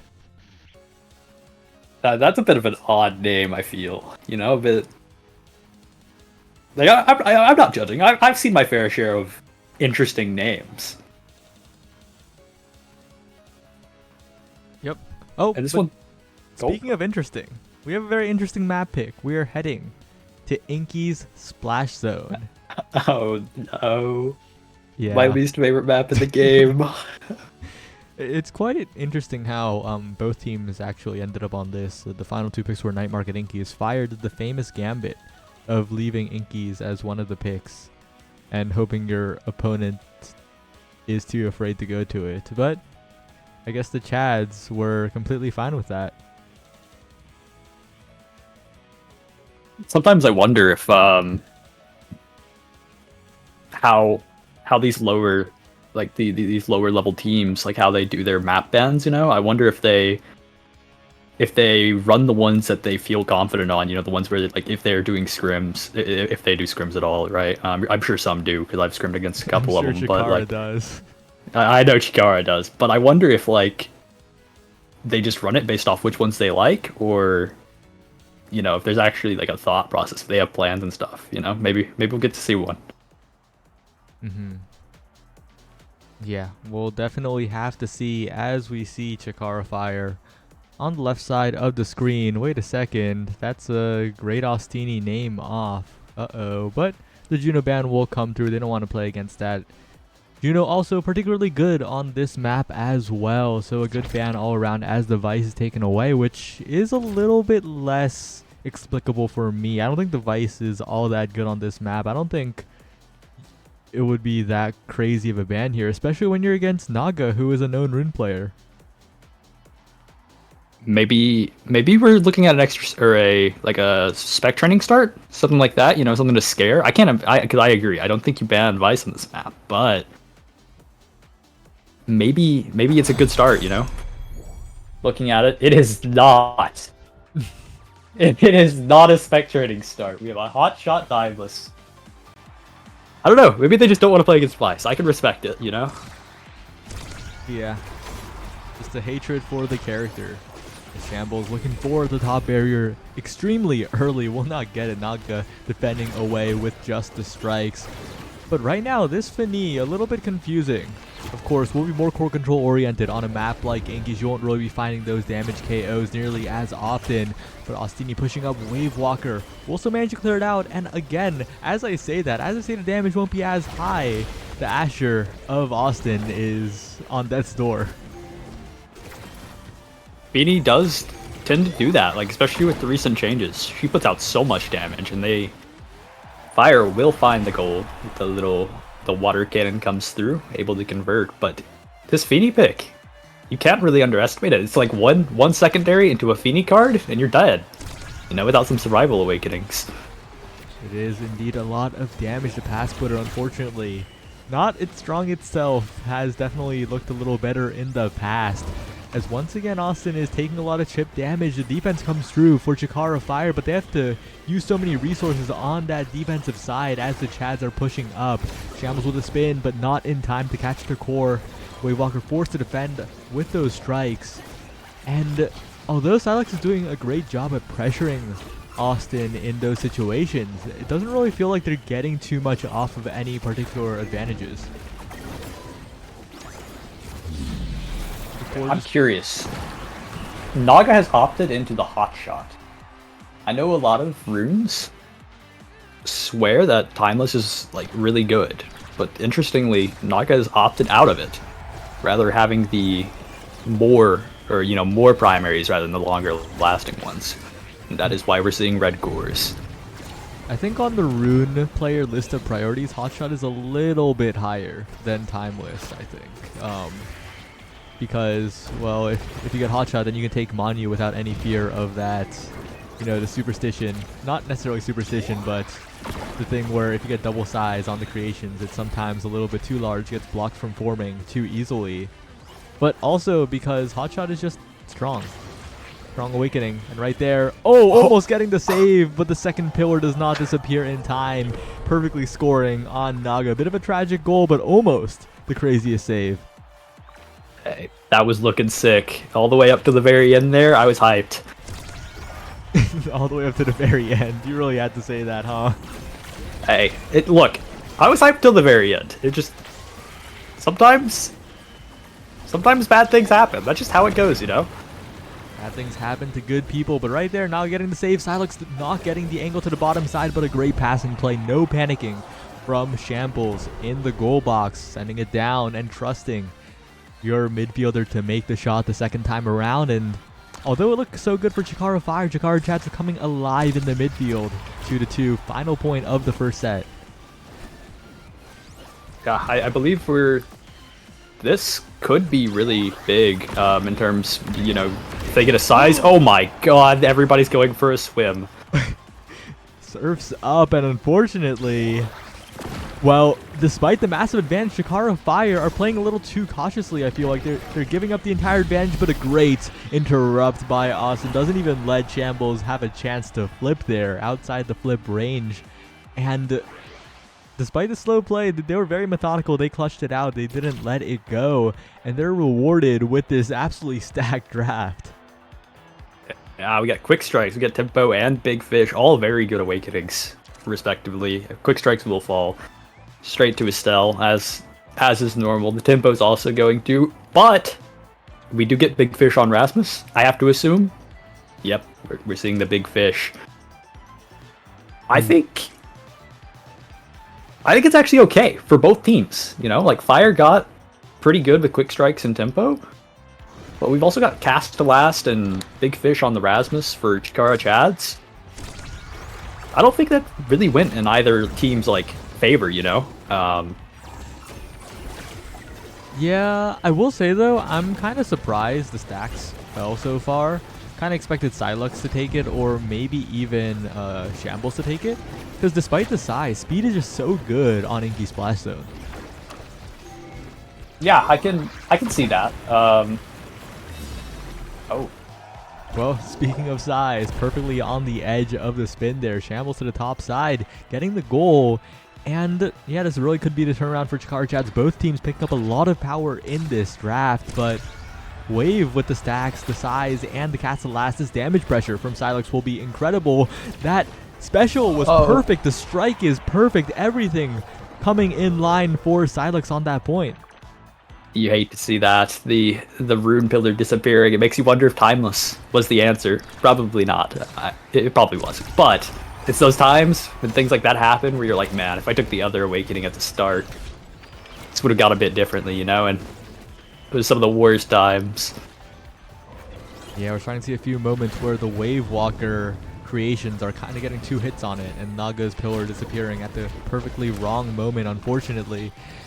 Right now, Shambles not getting KO'd, importantly, by the Asher combo near the wall, and Silux just has so much room to play around. I is playing very solidly, but the issue is they're kind of staying a little too centered. It's kind of too easy for Silux on the bottom side. Yeah, I think it ends up, especially here on Inky's, Chads will take this barrier, but here on Inky's, I think we see that a lot with midfielders in this bottom part. Sometimes the core just stays down there for what feels like centuries, it can be really tough to get it out of that corner if you're not all on the same page.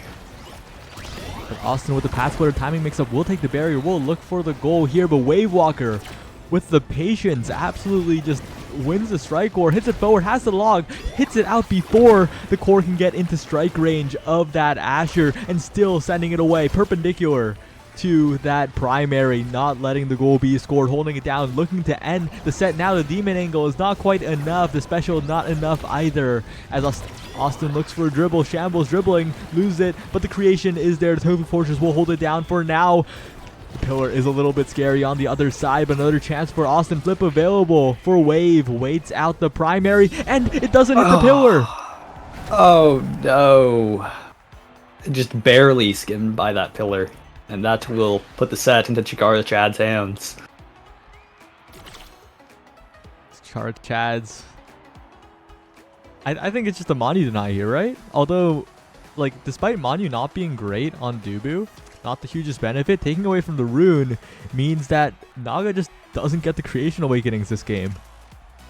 Yeah, and what else really do you take here? What else do you take here on Rune? Yeah, you're getting something. None of it's bad, but you've got 2 sparks here, and you got 3 sparks here. Sorry, I missed Spark of Resilience at the top. They're just this is such a gross draft. Denying that Manu. That's their strong. That's Chikara Fire's strongest pick there for the Rune.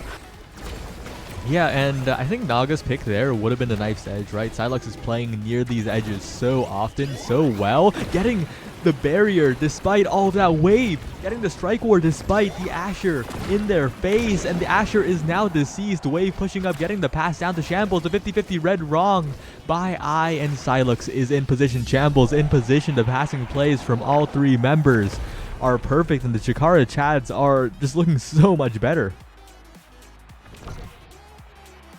I still believe. I still have faith in Naga. This team is...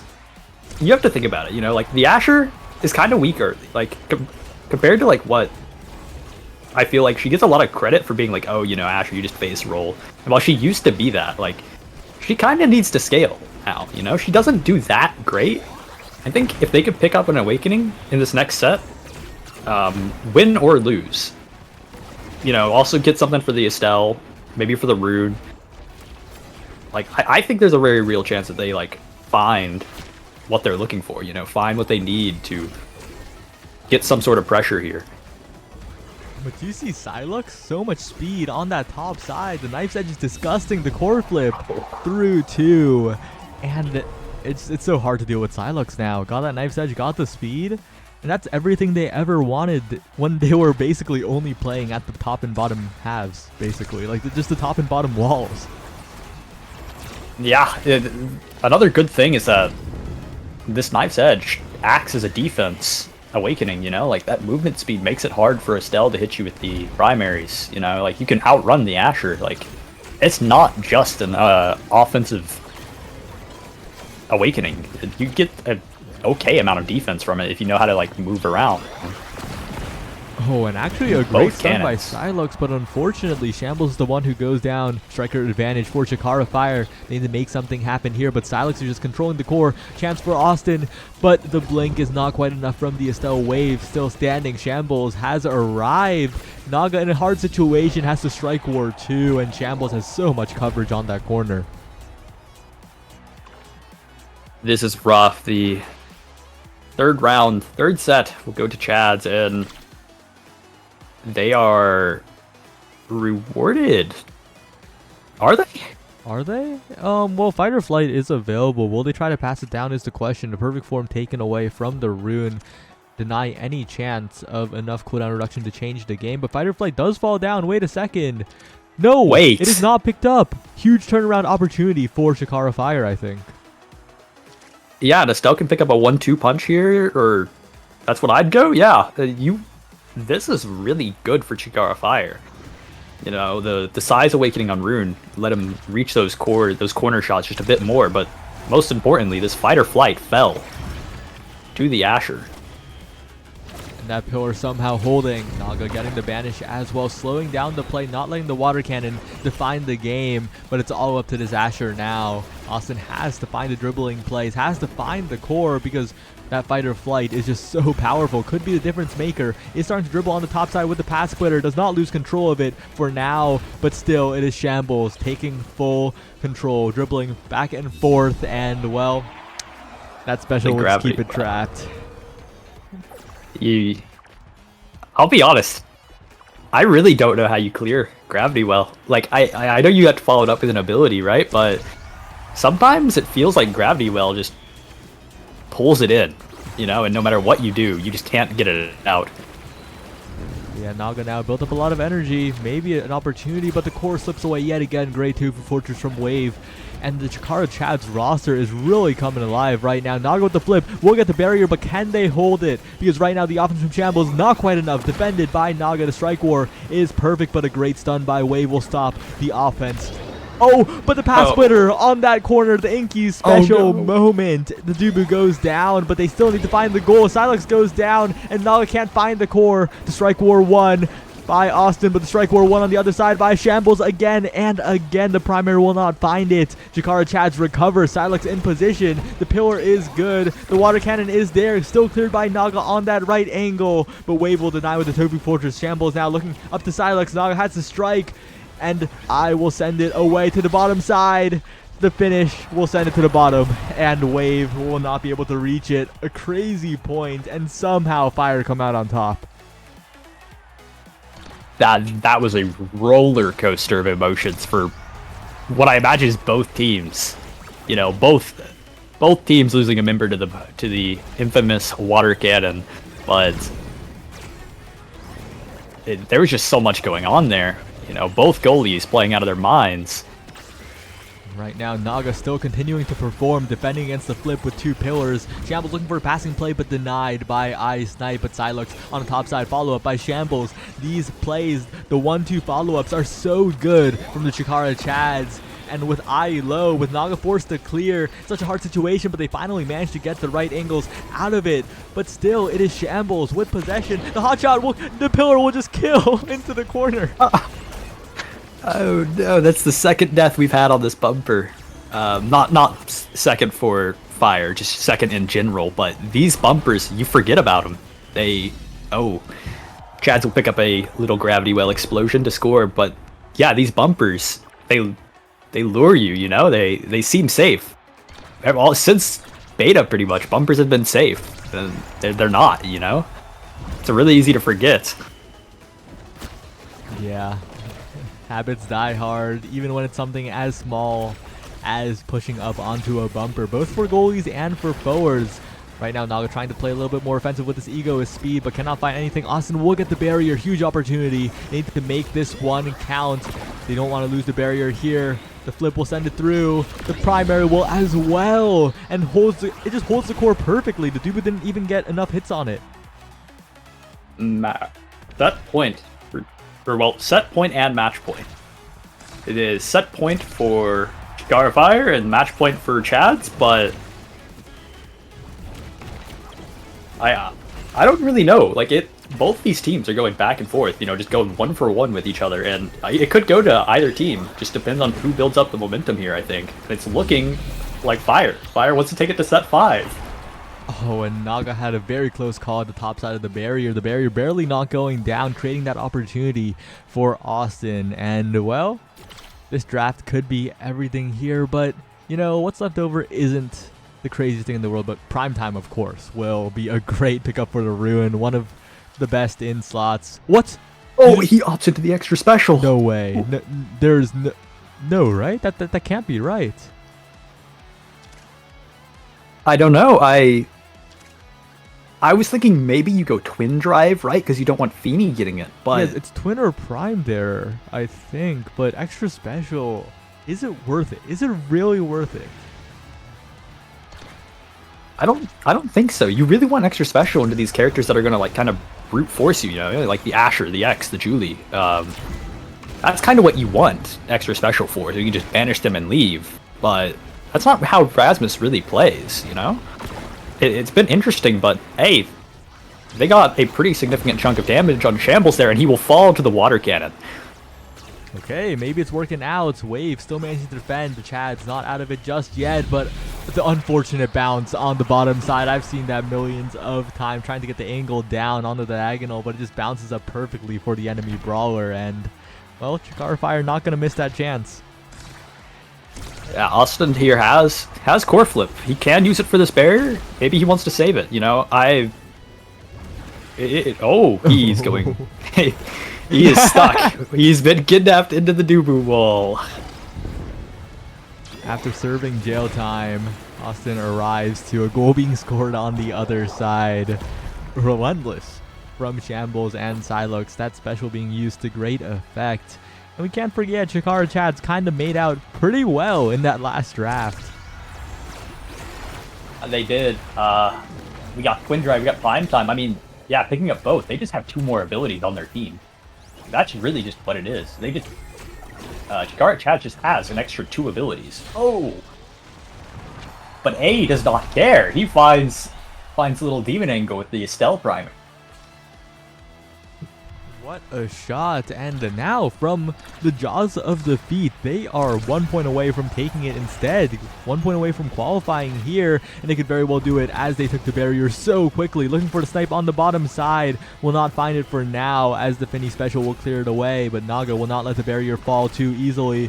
Goes to the other side, but this is Estelle jump scaring the core. The Inky Splash Zone, it's just all in the favor of Chikara Fire, and despite looking like it was Chikara Chads who had the game. It is Chikara Fire holding on and coming out on top.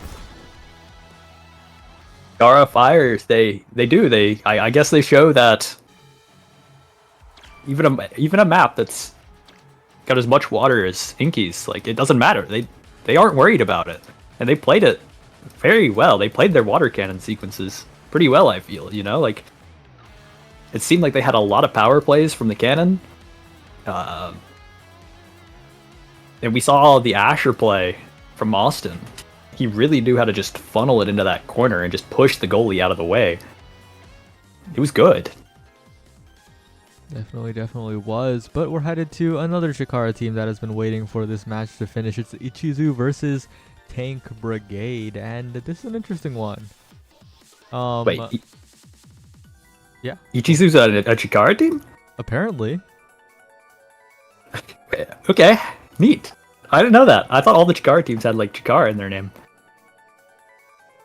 Yeah, I don't need. I'm not familiar with the lore. Hey, that's okay. Hey, I don't think it's a requirement, but I was not aware we had a 3-person Chikara team in the top bracket, or a 3-team.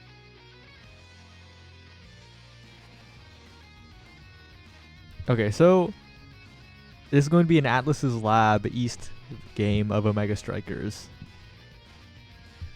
Interesting. I'm an Atlas Lab enjoyer. Yeah, I think know. Atlas Lab is. It's just so simple, you know. It's so nice. It's so it's solved. We got it figured out. Like, I don't know. I see Atlas Lab and I get happy. You know, that is my map. I'm excited to see this. Definitely be interesting. Gotta get predictions up, of course. Ichizu versus Tank Brigade. Okay, Slife. Naji has confirmed they are indeed a Chikara team. They just forgot to add the Chikara part. They forgot to add the Chikara in front of their name. That goes incredibly hard. Hey, it's okay. They fit into the OS community perfectly, though, with forgetting to do things and signing up last minute. Forgot? That's a Bozo Bunch reference. Okay.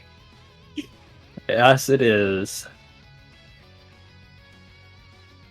Alright, but we will be getting into match shortly. We're actually loading at the moment. Atlas's Lab, a map that we haven't seen today, despite how popular it usually is.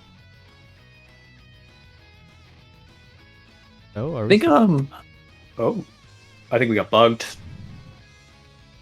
Don't worry, bit of lobby issues, but we will be getting in. And indeed we are. Ichizu versus Tank Brigade. Interesting.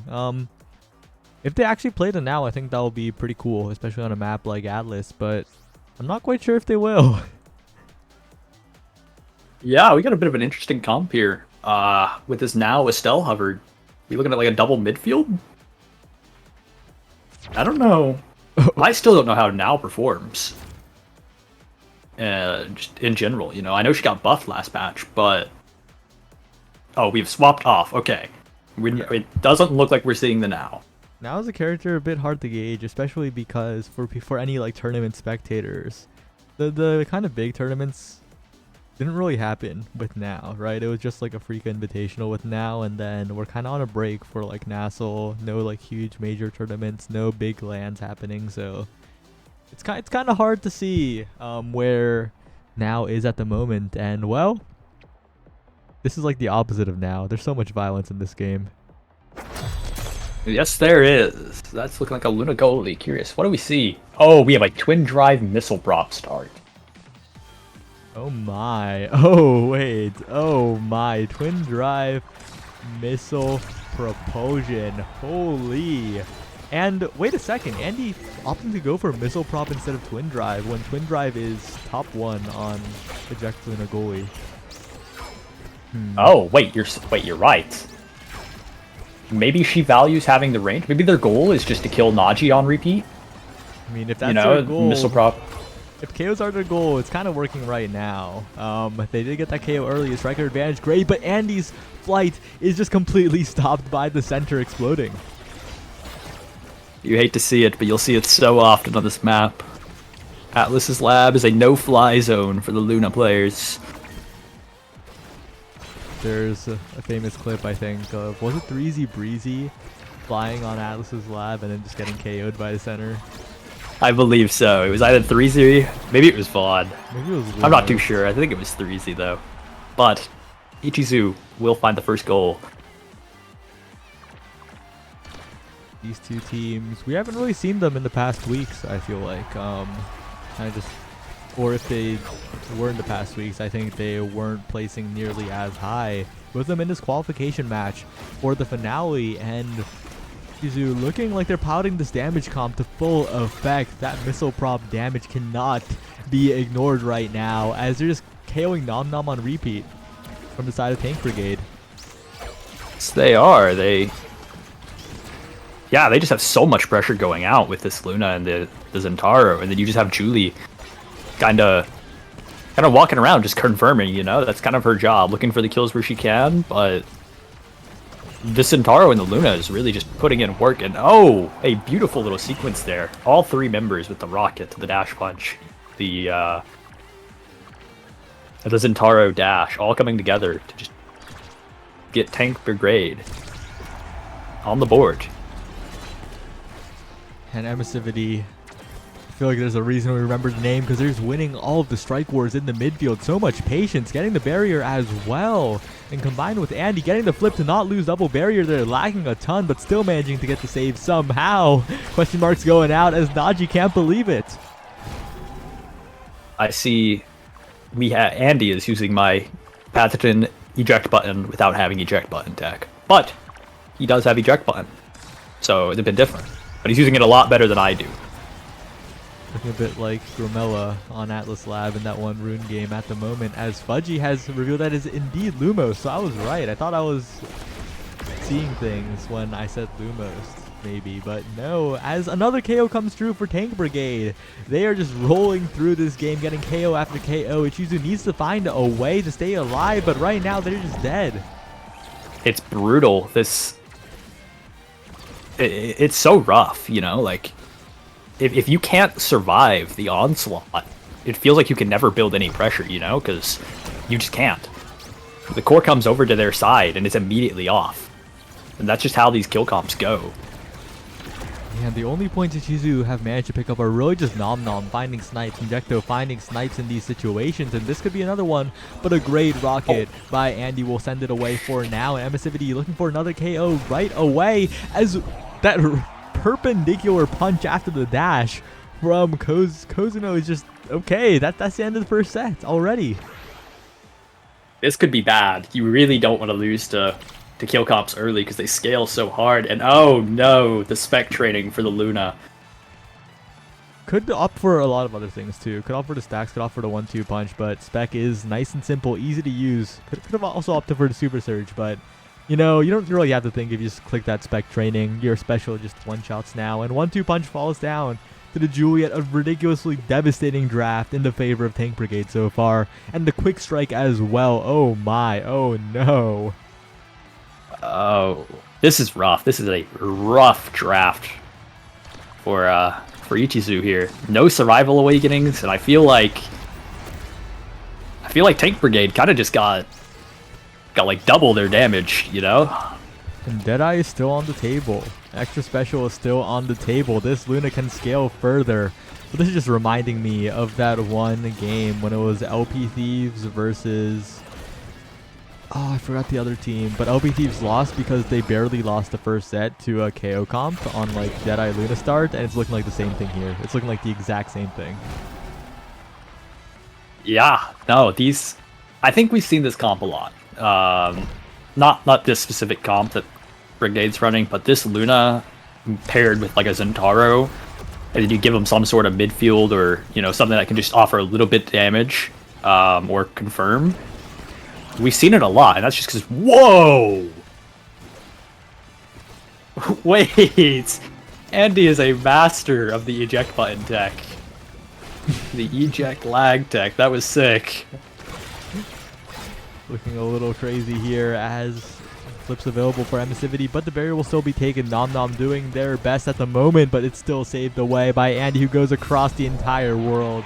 And Naji is not there in time. Tank Brigade once again looking dominant, and they have meter to spare for this next point. This is rough for Ichizu. This is sort of a set that you can lose it and be okay, but you're leaving it a lot up to chance, you know. Depending on what Brigade could get off this set, like off this Awakening draft, you really don't want to lose this one. You're just gonna fall apart. Oh, lucky. Not the greatest angle for Tank Brigade, unfortunately, but pretty great KO onto the opposing Zentaro. Kozuno looking for an opportunity as that specialized crater will force more elusives out of the side of Ichizu, and the moment an elusive comes out, well, Kozuno's right on top of them as the flip is there, the strike is there, and another set for Tank Brigade. Oh no, this draft could go very, very badly for Ichizu. It could, and oh, I think this might be the end of them. I think it's actually okay. They're gonna greed hotshot here and give up extra special for front. Oh no. Oh, it's not okay. I don't think it's okay. That was like the key part of it, is that you have to take extra special. You know, you can't let this Luna, who has the spec training, pick this up. And this is fight or flight quick strike Zentaro. Oh, I think unfortunately this may be their final set in the winner's bracket, because this is just overwhelming.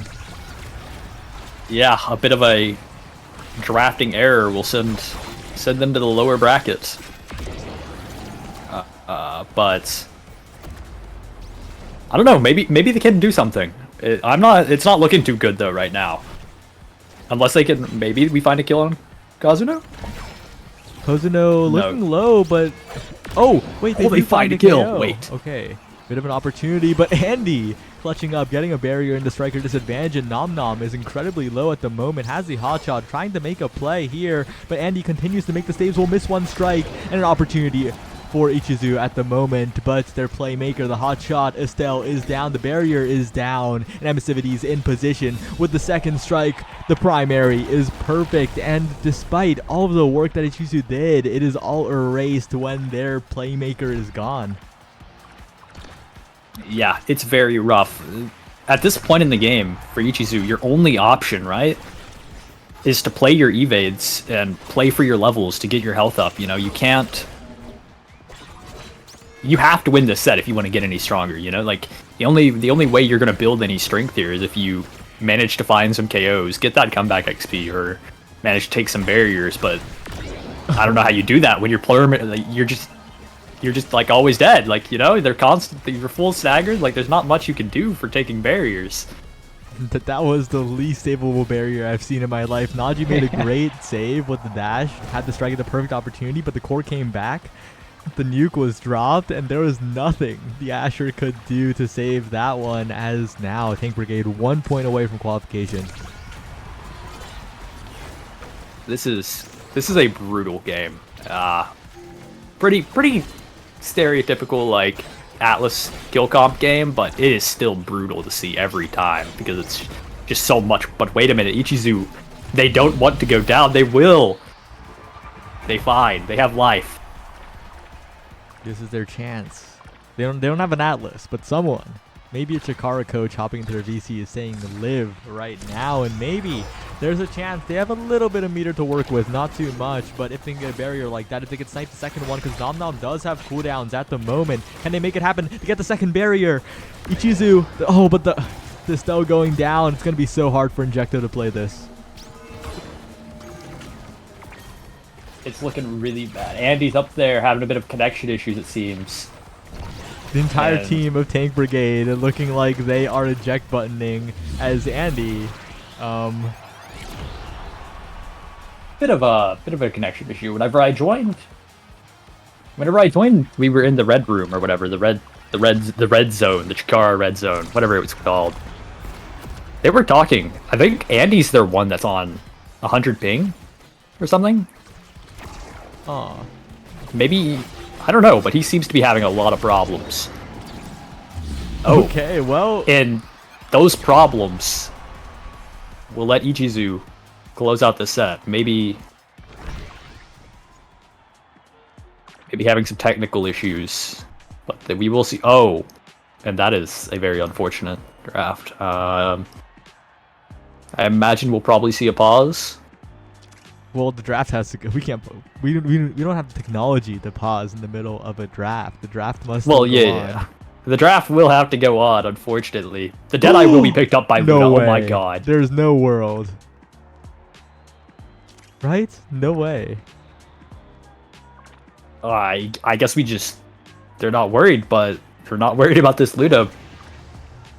Naji is asking for a remake in chat. I think they're just playing. I don't think this is a remix situation at all. Yeah, I think this is just a play angle. And right now, the damage a lot more evened up, but the thing is, Deadeye was allowed. This is Luna with everything she ever wanted, and that's just a little bit too much, I feel like. Yeah, this Luna is just capable of putting out so much damage and so much offensive pressure that if you can't win, if you can't get this to her, I don't know if you ever can. Like, you just have to survive. But I think we've got the technical issue solved. Andy seems to be back into his roaring state. He is feeling good, it seems. One barrier down. The elusive is good from Najido, preventing a KO, but they will KO the Zentaro instead. And once again, the damage coming through. The barrier not taken by Nom Nom. Bit devastating, but the time is stalled more than enough by the side of Ichizu as Nom Nom's health bar is decreasing. It's fully gone at this point. Mississippi with the flip available. The rocket trying to mix up the timing, and Naji taking so much damage, almost staggered. One punch will do it.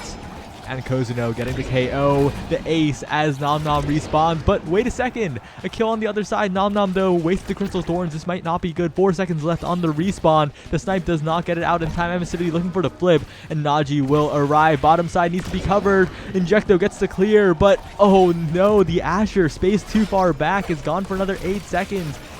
But the barrier's taken. Nom Nom, heroics need to be had here. KO'd, and with 2 seconds left on the respawn, that point will go over to Tank Brigade. That was wild. It seemed like Brigade was just gonna close it out, but Ichizu held on. You know, they were fighting. They were surviving for a bit.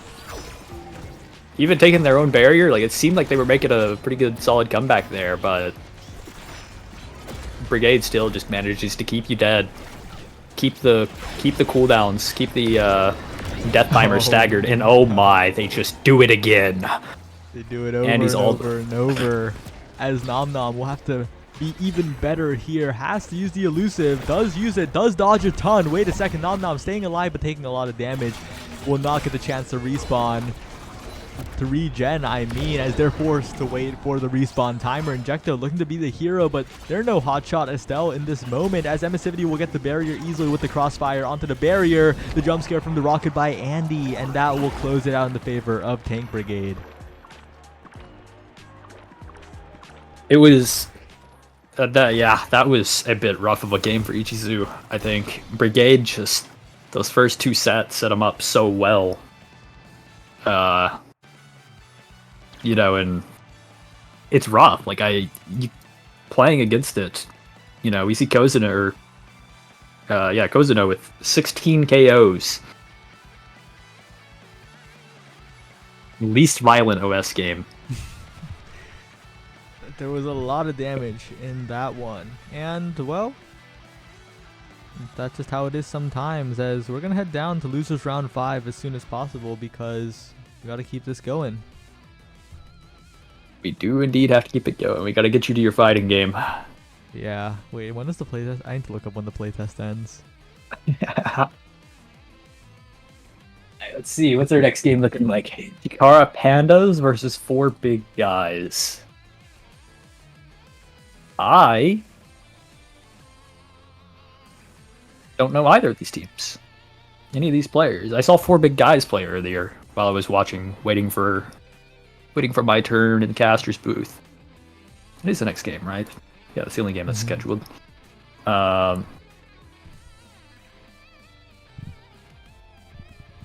And the winner of this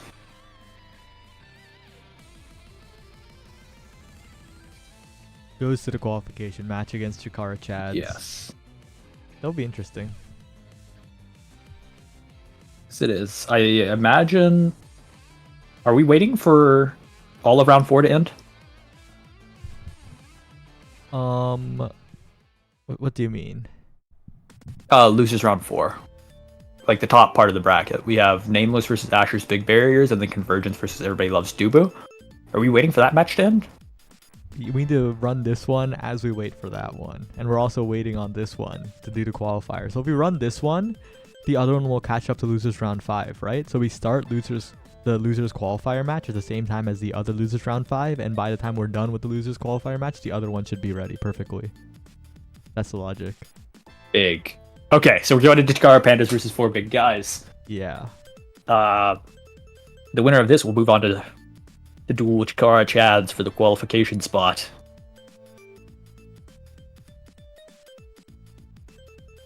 Off what I saw from the little bit of the stream I saw, well, I about just started a custom game lobby. From what I saw earlier with the 4 Big Guys, they seemed really strong. Copycat's Kai was kind of impressing me. It was an Oni Village game, and the Kai word was kind of going hard. Yeah. They look like a bit of a core control demon in that one as interesting. Okay.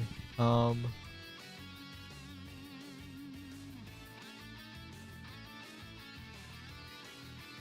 don't think we're gonna see Clarion today. I'll be real. People hate it too much. No Clarion. Hey, I'm a fan of Clarion. I like Clarion a lot, but I understand. I think for a lot of teams, it's a bit much. You know, like compared to other maps, no other map makes you change your positioning and stuff as much as that one does. You know, you got 5 maps that you have to learn. You have to know. You got to work with your team. You got to figure out how you want to play it. Like, it's a lot to learn. It can be kind of stressful. Like, even in scrims, like if you're trying to figure it out. Like, if you don't really like, it takes a little bit to. You need to have like a good look at it to like figure out what to do on certain variants. So I can understand why we're not going to see it, but it is unfortunate because I'm a bouncy house fan. Love taking it to the bouncy house. It's my favorite variant.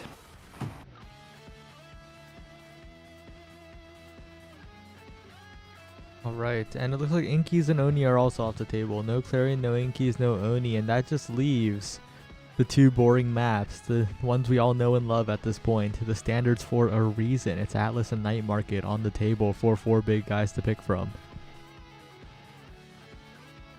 If God is real, he would give us a Atlas Lab game. I really don't like Night Market. My hot take is Night Market is just slightly better than Inky Splash Zone. But that's my hot take. Night Market's really boring.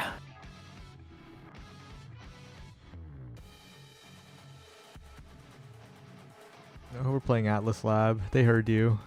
Oh yeah! We go into Atlas's lab again.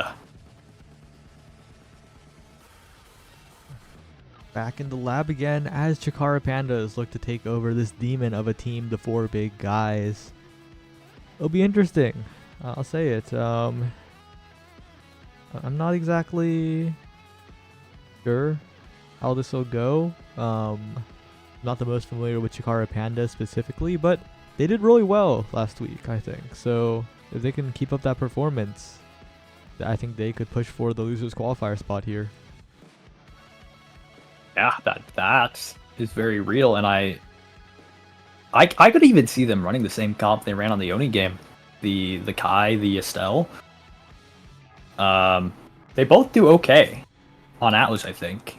So we could see them pull that back out, and then put their goalie on, put Milky maybe back on the Juno. Maybe we see the Luna. I know they had a bit of Luna games. I'd like to see another Luna. Luna's always fun to watch, in my opinion. Nobody flies quite like Luna flies. Looks like we're flying right into a match here. Losers round 5 Chikara Pandas versus 4 big guys. As the goalie matchup, I think, the most interesting to me as well. I'd like to see what they pull out for this Atlas Lab game, as a lot of violence can occur. Oh wow, okay, yeah. Hey, we've seen this one before. Yeah. It's like a blast from last game. But it seems like we're chilling out. We'll go back a bit more tame. Still gonna bring out the Zentaro as is staple, but a Luna ban coming from the side of Chikara Pandas. They do not want Milky on that Luna, it seems. Dubu ban from 4 big guys. Both goalies being banned out. Not too uncommon. Goalie ban super valuable, especially in Osas, when players are pretty good at their characters, but they're pretty good at their characters and not other characters. So if you manage to ban out their main goalie, it could have a pretty great effect on the team as a whole. Yeah, and interestingly, we're seeing a Juno mirror. I don't think this. One It's goalie, Milky. Milky. It's Milky. Yeah. I forgot. I was thinking about the Kai. I forgot Bozo Bunch reference. Wasn't I in chat earlier? Anyway, I don't know. Apologize. With Super Surge start though, and this Zentaro is going to be feasting. Grave Ghost will definitely be a playmaker here, as both barriers are immediately taken in the favor of Chikara Pandas. Yes, both barriers do fall, but I think Copycat's looking a little low here, and it's kind of getting surrounded by Grave. He could fall. Grave just looking for the goal instead. Never Great mind. core control, great shot placement. Strike Gore and Copycat, who I think was positioned a little too far forward compared to Grave, so Grave didn't even have to strike Gore, they struck first. Yeah, you don't have to strike second. If, Your opponent can't reach the core at all. Exactly. Oh, wait! Juno has flown too close to the sun. Unfortunately, cannot get back home in time and was taken out by Kai, as once again it's Copycat trying to do a lot of core chasing action, as they don't even get the barrier there. That just feels a little bit bad, as Kureno, Neko looking like a little bit lost in the midfield, especially when 4 big guys are converging so well on the core. Yeah, it just seems like there's not really much of a. The coordination's a little off. Maybe I'm not too sure what's going wrong, but it seems like Cordy gets a hold of the core and then it's immediately procured to Copycat. Yeah, but right now, Kureno looking for an opportunity, jumping in, throwing the slime out, but the core does not find its way to the top side. Grave goes looking for another dribble play, but it will not be found as the slimes are getting scarier. It is overtime after all, but no slime is there in time from Milky, as a great flip from the other side of the map. Wolf Mang is the one to get it in. Yeah, we are looking at a set point for Pandas, and right now they're kind of showing that they don't really care if you're 4 big guys. Maybe you need more big guys. Maybe 5's the secret number, but Oh, and an amazing flip defense comes through. A lot of slimes there in the favor of Kureno. Neko as Copycat looking to make the dribbling play, but right now it is Wolfman who just sends through the entire center. Grave goes while staggered is still controlling the core, getting 1 barrier, looking for 2. Not quite. The flip is not on target for Kureno, as Milky is the one who looks for offense, but again, the center is wide open, and Chikara Pandas are capitalizing on that offensive pull from 4 big guys. The barrage comes through, but Kureno will make the clear. Not looking like a forward in the net, looking quite capable there, as the slimes will continue to pass it forward. Milky predicts wrong and walks too far to the top side. yeah, it's a bit rough, that scores box. You just take your 50-50. You either you guess correctly or you don't, and that's how it is.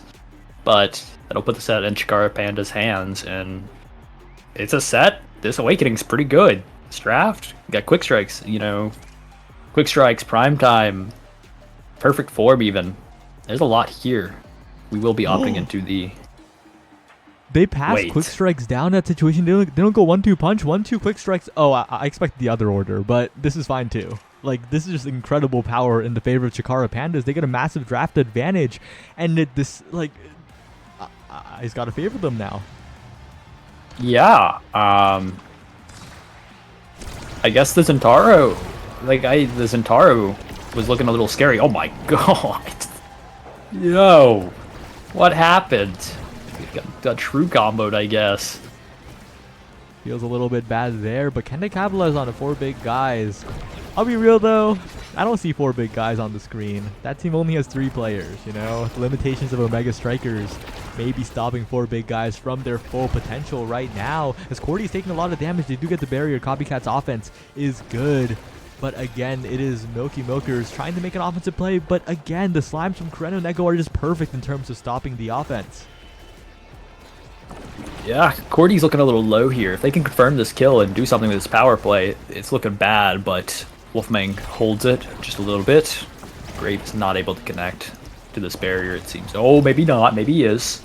Oh, but still unable to, unfortunately. Will eventually get it, and now in position for a play. Looks to slowly roll it in, but Copycat's there to cover. Cordy looking for the self-pass. The top side's wide open, and unfortunately, Wolfmang, that was not the angle they were looking for. And Copycat will not let that one go as they take the first point of the set.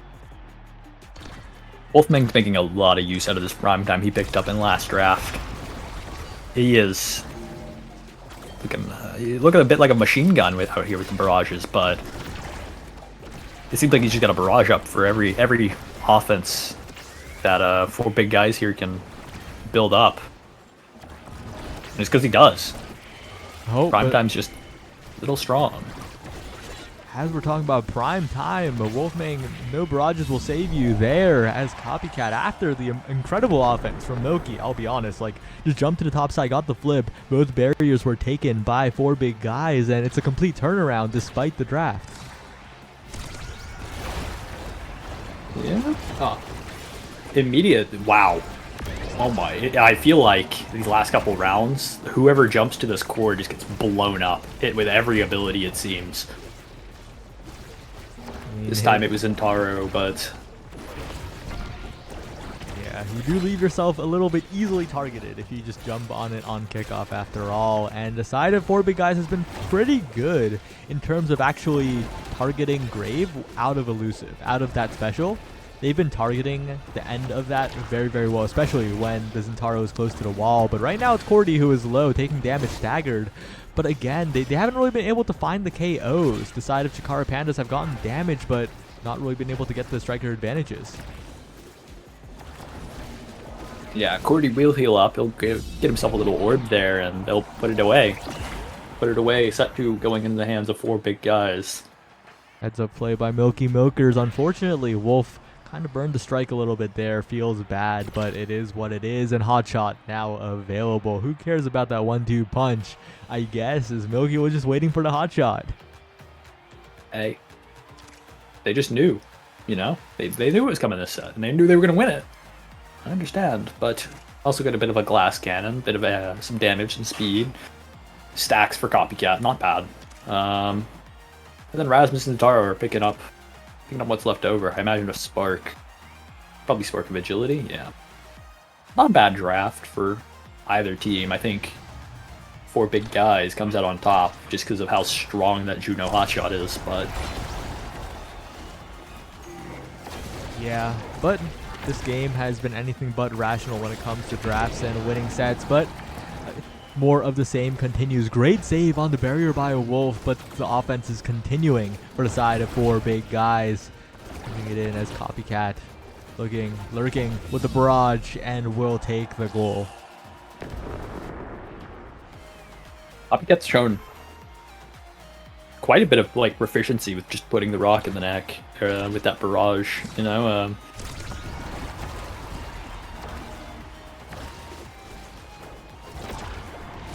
But that explosion does open up an opportunity for Grave Ghost. The barrier taken on the other side, but the Centaur trying to make something happen. taking a lot of chip damage from Cordy in the process. Great barrage from Wolf to finally make the save against Copycat, but again, they have to get through Milky, and a misstrike will do it for the side of Chikara Pandas. The goal is open, but can they get the goal is the question. Oh, Wolfbang will put somebody into the dirt with the Giga. It's looking like Copycat. Off the barrier. Oh, but Cordy assisting to defend is so good right now, but a great flip by Karen Neko, not letting the point go too long, finding the angle around 2. And Chikara Pandas fighting back. The game's all tied up, despite 4 big guys scoring 4 unanswered points. Chikara Pandas don't let it be 5. Yeah, honestly, both teams are putting up a great fight right now, you know? Yeah, Yikes. but what a great pendulum swing from Cordy, sending it through the what really just felt like the entire team of Chikara Pandas found the snipe, found the hit stun, and that was more than enough. It's another kickoff set point in the hands of 4 big guys, but not a decisive set point. Oh, whoa! Zentaro and ooh. Milky just is deceased. It's so hard to keep up, man. Judo flies across the map, gets hit with a Giga.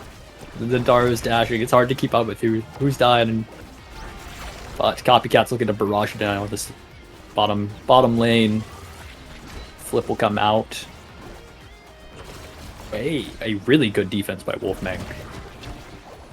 Oh, and Cordy looking to be the one to score, but still unable to do so. It's looking a little scary for the side of Chikara Pandas. Copycat is walking forward, looking for the goal, has barrage up, still saving it as Cordy to the top side, Copycat to the bottom side. Wolfgang does not have a cooldown in time, and that barrage will force it through for another set win in the favor of 4 big guys. Chikara Pandas is looking really good on their defense, but it's just so rough, you know. It's so hard to. They find the passes, you know, with this Juno eject, but we got an okay draft here. Fight or flight, spec training, yeah, fight or flight will go to Guy. That makes sense. Oh, tempo swing too. I almost forgot about tempo swing. Probably falls to Zentaro. Bit not ideal. It will be. Oh, we opt for Spark of Strength. Oh, okay, interesting. Tempo swing falling to Juno as well. Will this be enough damage is the question. I feel like Zentaro is the one getting bullied in terms of KOs though, and like it's 2 sparks, but it's also tempo swing. It's a little bit weird. You need to win the set right now, and I don't think they have the damage to do it if they're going into KO mode. But as I say that, Copycat taking 3 million damage, so maybe. But as I say that, Copycat almost scoring the goal. The Soren angle of dreams. Wolfgang getting it out, but the slime is not what you want. Kureno doesn't manually redirect it downwards, and the AI is there. It just spells the end of that point. Yeah, this is a rough draft. Copycat with the fight or flight and the slick kicks combo, whopping 50% move speed. It gets so hard to take the core from him unless you kill him, which does seem to be the game plan. KO does come out. The center stops the hook from continuing offense for Cordy, but Milky Milkers is continuing the offense. As both barriers do fall, huge opportunity for Chikara Pandas, but they're going to need to do something incredibly clutch here because Milky is approaching. The slime is available. Grave goes with the redirect, not even a redirect, just a slight re-angle of the core from the center, and those are the points they need if Chikara Pandas are to stay alive. Yeah, that was a beautiful redirect, or re-angle, as you called it, from Grave. Just finding that little bit of extra distance between Juno and the core. Oh! Both barriers will fall from what looked like a Juno slime? That's quite unfortunate, as the barrage will cover the clear from Wolfgang. The slimes will cover, but the center will not be as nice to the side of the Chikara Pandas. The center will stop their clear forward. We'll send it directly to Cordy, and after a few more interactions, it is once again 4 big guys in the lead, and this time 1 point away. Yeah, and Copycat's just immediately at the start of every round, I feel like he's driving it into these barriers. and it seems to be working. You know, they build up so much offensive pressure just right off round start, and so long that you don't want to see that. But the Giga will put it in, sliding it right by Wolf. But that puts 4 big guys in qualification, right? Well, No. Let's play That one puts more. yeah. That they will go up against Chikara Chads for their qualification. Sorry for anybody that's on 4 big guys. If I got a bit too ahead of myself, you guys got one more game to win. It's just tough. Copycat just controlled the entire game, and Cordy was like the puppet master in the midfield, enabling all those plays. So Chikara Pandas just couldn't commit to a damage style quick enough. I feel like they got a little bit of value, but it was just too much. Yeah, I think it's just hard, you know. If you have to kill them, how do you really do that with a Juno Kai? You know, like if you're not able to really opt in to the damage and commit. You know, Kai can like secure some kills pretty frequently from the box, even as a forward, but it's still not easy or even ideal. You know, I think it's just rough to find those kills that you need to shut Copycat down. Yep, and yeah, we'll definitely have to see. Our next game should be coming right up. It should be Copycat and their crew, the 4 big guys, facing up against the Chikara Chads. Yes, Chikara Chads, a team we just saw, right? I believe so. A couple games ago. 3 or 4. 2 or 3, I don't know. But we saw them quite recently. All feels like a blur, but yeah, it'll be interesting. I don't know. Any thoughts on how they'll match up?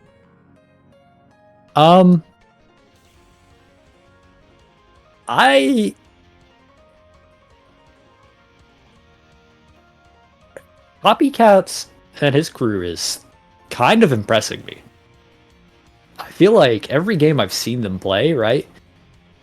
Like, yeah, they're close games, right? And they're not like 3-0 stomps or anything. But I feel like when it gets down to it and when they really need to secure the win, Copycat and Cordy just go absolutely ballistic on offense. And Milky's just able to hold it down, you know, and help from the box with this Juno eject, you know, and if the Luna will ever fall to him. Maybe we'll see the Luna and maybe they'll go for a bit more damage. I don't know, but I'm kind of rooting for 4 big guys.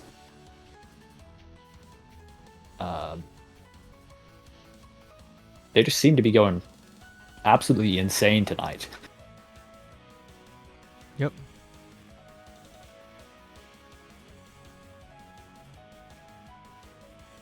Yeah, it'll definitely be interesting. The Chikara Chads, I think, performed admirably, but this is an opponent, I think, that might be a little bit too much for them. It's really up in the air. Because this team, the 4 big guys, have really been doing quite well. As, wait a second, losers bracket upset alert, Convergence. The team that sent 4 big guys to the losers bracket was out in losers round 4 to Everybody Loves Dubu. Oh. We're going to see Everybody Loves Dubu back, maybe. They're currently against Asher's Big Barriers, a team that has been requested to be on stream so many times and I forget every week. But if Asher's Big Barriers beats Everybody Loves Dubu, they will guaranteed be on stream, so, you know. Just gotta figure that one out. Yes, they do. In fact, I'm actually looking at this bracket, and Everybody Loves Dubu made the miracle run through losers. Oh my. Who'd they lose to in winners? Oh, Chikara Chizu, of course. Who but Chikara Chizu, who is waiting for them potentially. If Everybody Loves Dubu wins, this is a rematch for Chikara Chizu and Everybody Loves Dubu from all the way in winners round 2 to qualify. Hey, we will end where we started. If everybody loves Dubu can pull this win off. Or the people get to see Asher's big barriers. Either or. No, that'll be an interesting game to see. Because, yeah, I mean, everybody loves Dubu. Kind of went crazy. They took out in the losers. They went against Crimson, Seraphim. Then took out Convergence. Yeah, they're back for vengeance.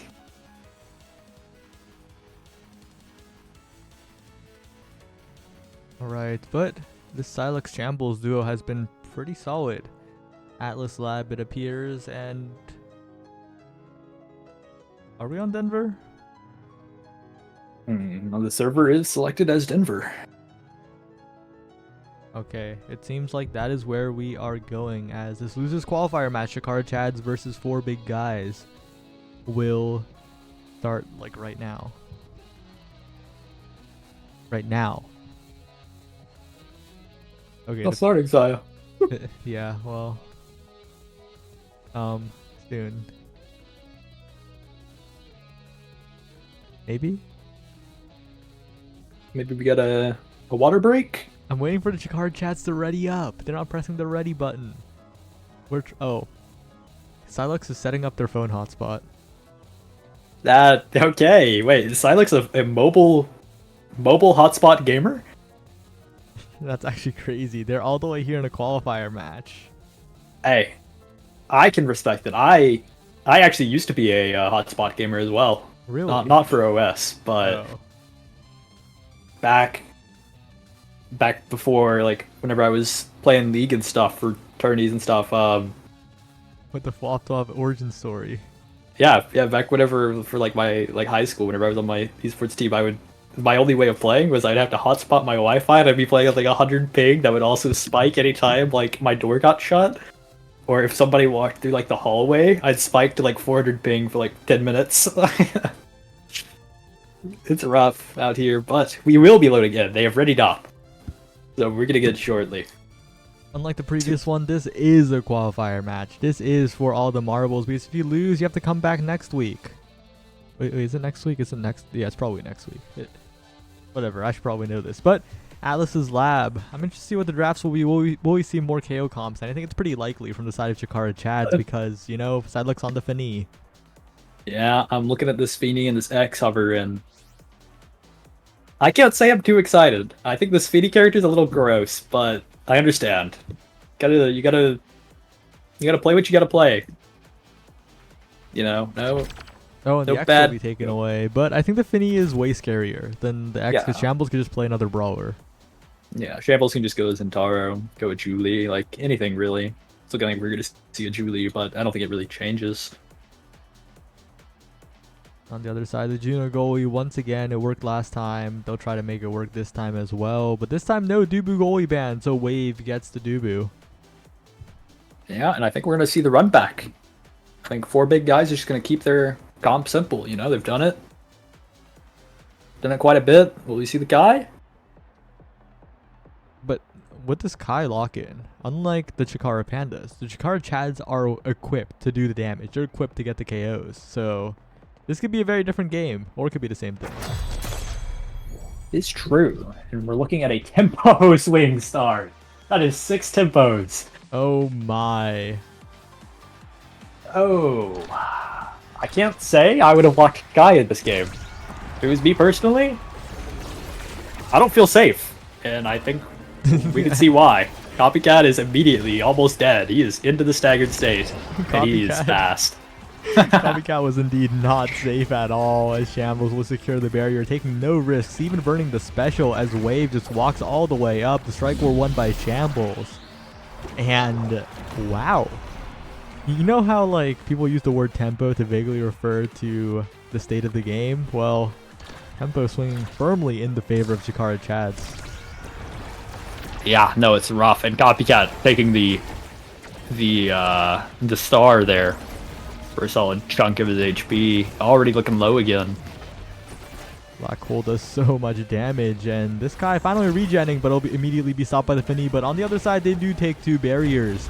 So it'll all be up to Wave to hold for long enough if they can get this KO on this Kai forward, but reacts a little bit too slowly to the barrage coming out, and it'll even up 1-1. Yeah, the Copycat's showing that he just does not care. He is not worried about dying. You know, stagger him, put him at 1 HP, and he'll just run around your side of the field. Oh no, double barrier taken by the Juno Slime, and now it's looking so scary for the Chikara Chaz. Their damage like completely relies on them being comfortable enough to defend without having to stress on going back and all of that. But Silex is the one taking a little bit of damage. Copycat regens to unstaggered state. The health bar isn't high, but it isn't too low either. The flip will have to be used on the defense. We'll get the core out for now, but interrupted by the slime of Milky as Cordy looks for a spin, will not find it. And Wave has been very good on decision making so far. Shambles almost own goaling, but barely letting it not happen. Yeah, I think it just comes down to whether or not Chads can make this power play work, and it's not looking too great. Shambles is staggered. Copycats will have a barrage coming up in a couple seconds. Shambles was in position to get the barrier. They will get it on the flip, but that is meter taken. That is a Julie dead. Silux has to be the one to be the hero at the moment as Wave desperately holds on. Copycat taking damage. Silux taking damage. This Kai is almost dead, but almost dead and dead are two very different things when it comes to a character with speed. The core will be sent to the other side. The elusive comes out. The flip will not be shown from Milky yet. The flip comes out on the defense to the top side. Wave down to Silux looking. The primary is good. McCordy passing up to Copycat, the barrage covering, but Wave makes the right decisions every time, it feels like, in terms of picking the direction, top or bottom. And now Silux sending it forward. The special available, and right under the slime it goes. That was incredibly close. A margin of pixels on both sides of the core as Finny vanishes into the black hole. This game is surprisingly not as bloodthirsty as I thought it was going to be, you know? Whenever I hit tab and I saw the 6 tempo swings, I thought we'd see a lot more KOs, but it's kind of tame. They're still there. There's still a lot of damage happening, but it's just not as explosive as the other KO games have been. I think a lot of that does have to do with how fast the barriers are going down for the Chikara Chads. They can focus on their damage if their barriers are still up, but the moment it goes down, Silux has to drop back. It just gets a lot scarier as Silux winning the strike war against Cordy quite well. The Giga Blast almost getting the goal. The log is enough. Wave looking like an absolute wall at the moment. And once again, the offense tries to continue, but it's another pass up to Copycat. The game plan is so firm for the side of 4 big guys. They know what they want to do, and they just do it every single time. Yeah, 4 big guys is trying to put this away, and they... Wait, I'm lost. Okay, I got my scoreboards flipped. Okay, thought we were set point, but we are not. No, but they will bring it up. Now we're at set point for both teams. And I don't know. I thought for sure Copycat and his crew were going to run this, you know, especially after his performance last game, but this is really close, even for the fact that I feel like Copycat hasn't been full health since the loading screen. And I think a lot of it has to do with that Dubu in the net right now. Wave has had amazing decision making, looking like a very good goalie against this Kai. If you pick the right side, it's kind of hard to make the barrage completely true in terms of scoring. As an amazing clear by Wave somehow gets around the Juno Slime as well. This Dubu is doing correct clear after correct clear, waits perfectly against Cordy as well. The KO found by Silux. They just have to get it around Copycat. But right now is looking very scary as Milky's in position. The special is sent out and mixes it up to the top side. Wave does not trust Silux enough. And, well, 4 big guys. Another set in their favor. Milky saw her teammate go down and decided that they were going to do it themselves, you know? And sometimes that's what you're going to do, but for doing so, we'll be rewarded. I'm not really sure what in this Trav. We got built different, you know, which is okay, but nothing really stands out to me. Maybe heavy impact. I'll be real. This like, despite the first pick coming out from Milky, this draft is in the favor. The order is such in the favor of the Chads because the Juno doesn't really get anything decent here. Like, it was probably like Ego, Snipes, Edge, Timeless, and well, a lot of good stuff falls to the side of Chikara Chads. Yeah, it does. Probably not the draft you want to see if you're on the side of 4 big guys here, but Oh, and finally Wave makes one slight mistake, and that will mean Copycat gets a very simple goal. Wave's been so on top of those that it's kind of surprising that they missed it there, but yeah, well, that's what happens when you hit to the wrong side in the Kai Barrage. hey, it happens sometimes. Sometimes you just go on cooldown, you know? I don't know what to call it, but when you're playing as well as Wave Walkers, yeah, it's okay to have a bad round. But right now, the barriers are just the constant trouble for the side of the Chikara Chads. As Shambles blown up by the... That was way more knockback than I thought. What was that? I think it was because Shambles wasn't actually on the star. The core was what was blocked it, so like he was further away. Just same knockback. I think he was just like further away. Oh, okay. It was looking like a good shot, but Milky does have the secondary to respond to that. Yeah. Shambles is really low here, and Unfortunately, the center was still up, which makes the shots available for Wave a little scarce, as well the hook will just ended up. Cordy will find the angle that doesn't quite go cleanly in, but will find its way in regardless. we're looking. 4 big guys is looking kind of how I imagined they perform. You know, like I was saying earlier, it seems like they just turn up. They just turn it on and they just decide, yeah, we're gonna go score whenever they get bored, and that's kind of what it seems like is happening. Cordy will be staggered. That Feeny debuff's going hard. Yeah, and this matchup is really defined by the barrier takes. If Chikara Chads can keep one barrier up by any means necessary, I think they're incredibly favored here. But the issue is, they just can't hold the barriers. They can hold the open goal fine, but with the open goal, they don't have enough pressure against the side of the 4 big guys. Their damage pressure isn't nearly enough. 4 big guys is just core controlling all over them. Yeah, it's kind of rough, you know. A pretty normal draft. This is a really good draft for 4 big guys here.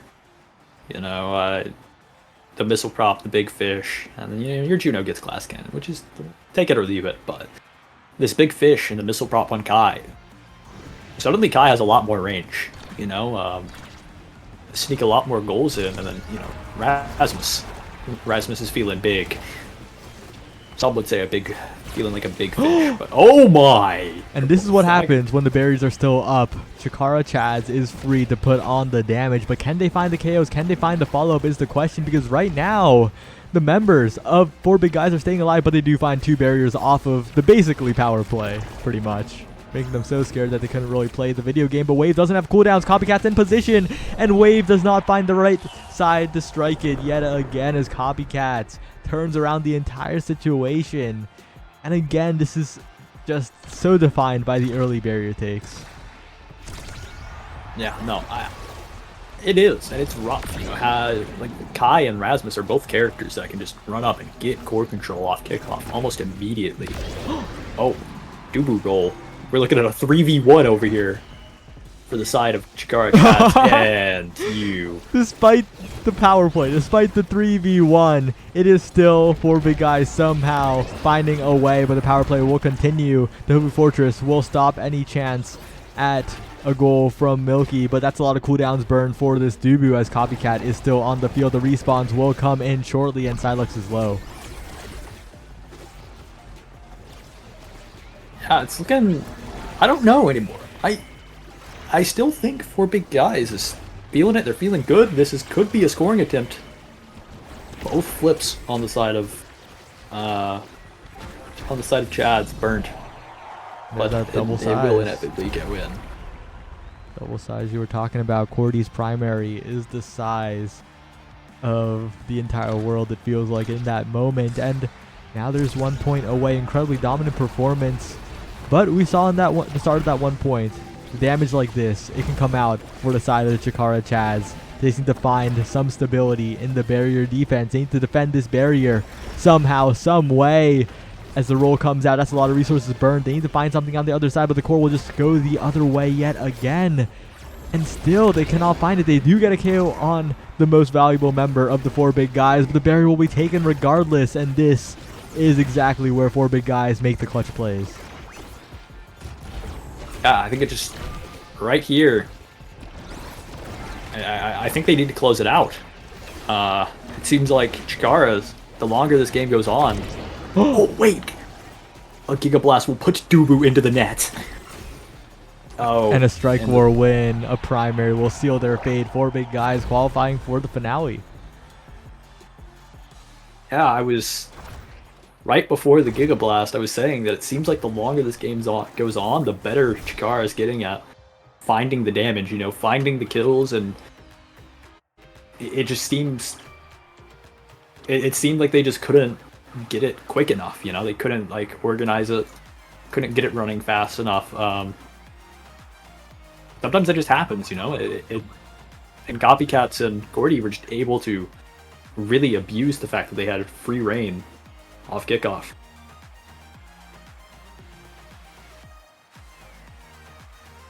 All right, I saw the greatest chat message ever. Are you looking at? Is it the one you pinned?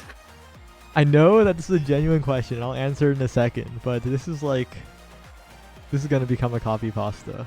Oh, The yeah, real let's answer is they're just like a community organization, pretty much. Just people who wanted to find the team, and then Nina Slifer realizing, oh, I could just like get these people together for a team, and it was pretty chill. Yeah, it originally started out as kind of just like one team, I think. Maybe like 2 or 3, but It was like Chikara Red and Blue back in beta, I think. yeah. It was kind of just 2 teams, but I think as Slifer realized, you know, as she was hanging out in like PPL Discord and other Discords, she realized there were a lot of players that wanted to play but either didn't have the experience or the know-how to like find a team. So it kind of just became this like organization, right? And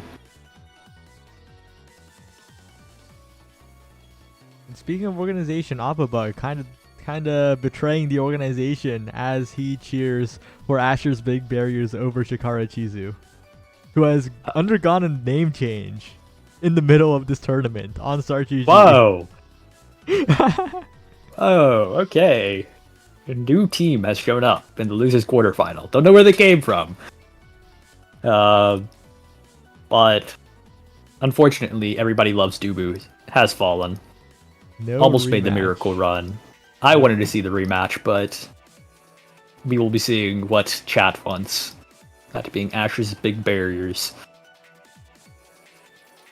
On the big screen. We know they've been Chikara. Yes. Yeah, we know. They were just not named Chikara on StarGG, and they changed midway. I think they were forced to change midway. Also, don't apologize for the coffee pasta question. It's like funny in a good way. We're not laughing at you. It's a very genuine question that I think a lot of people have in the community because they're too afraid to ask because there's too many Chikara teams, and they think they're gonna get bullied by Chikara if they ask. Honestly, good on you for asking, to be the one to raise your voice, you know? Being the one to ask goes kind of hard because most people aren't the one to ask. I think the beautiful part about it is that it was a first time chat too. Yeah. Flop. We What's can up? never we can never have that type of asking. We can never be like that. Unfortunately, no, we cannot. We're cursed with being the knowers and not the askers. Yeah. This You either sucks. Yeah, it's a bit of. Sometimes I actually, I sometimes I have thought about it. I'm like, man, I wonder if I would enjoy the game more if I didn't know so much about it. You know, like I don't know. Sometimes I just like I get it. Like I'm playing and I'm like, man, I wish I feel like I'd be able to enjoy the game more, especially in like solo queue, but also in like tournaments and stuff. I'd be like, man, I wish I could. I think I could enjoy this more if I didn't know so much, right? Like if I didn't know how most drafts should go, and if I didn't know like how most maps should be played, I think I'd kind of enjoy the game a bit more, maybe. Yeah, but I think the Mega Strikers community response to that would just be one word: Play better with more. chatting. Oh yeah. Honestly, I sort of get that. Like, ignorance really is bliss if you're not like hyper trying to do the right thing every time. You know, sometimes games are more fun, and sometimes they're not. Yeah, I'll say it. I had the most fun back in beta when I was a little Asher Crayon Muncher. My favorite color was red. I liked hitting my primary and scoring goals. Also, Lyrica's right in chat. I asked for one word and you said play better, win more. What the hell? I don't know, man. I figured I'd be hit with like the acronym, like PBWN. PBWM doesn't have the same ring out loud. PBWM It is does so not. nice in text form, but out loud it But kind of sucks. It does. It absolutely sucks. You know, something to note, Asher's Big Barriers. You guys can't see it, but I can see it since I'm in the lobby. Asher's Big Barriers has a bit of a matching team profile Yeah, icon. I'll show it. I'll show it on stream. Oh yeah, I feel like this is too good not to show. They've all got the Asher profile pics. Truly dedicated to Asher. Really makes you think why we haven't shown them on stream. And the real answer is that we simply forgot. And also, they didn't really have good stream matchups to show. And also, their games didn't end at the right time to show. So, it's not our fault. Don't blame us. Please. Ooh, it's Nom Nom. There's Nom somebody in the Nom? game. Nom Nom is a Chikara Chizu player. Oh, okay. That's fine. I was just curious. I was like, wait, who is this? Nom Nom has left and rejoined. With a different icon.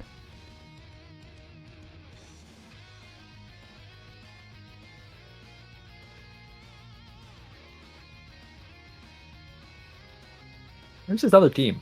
Where is who is it? We're looking for Ichizu, right? Where are they all? They are not joining because, you know, there's this thing that teams do where they don't like rearrange. So they kind of join in the goalie first order.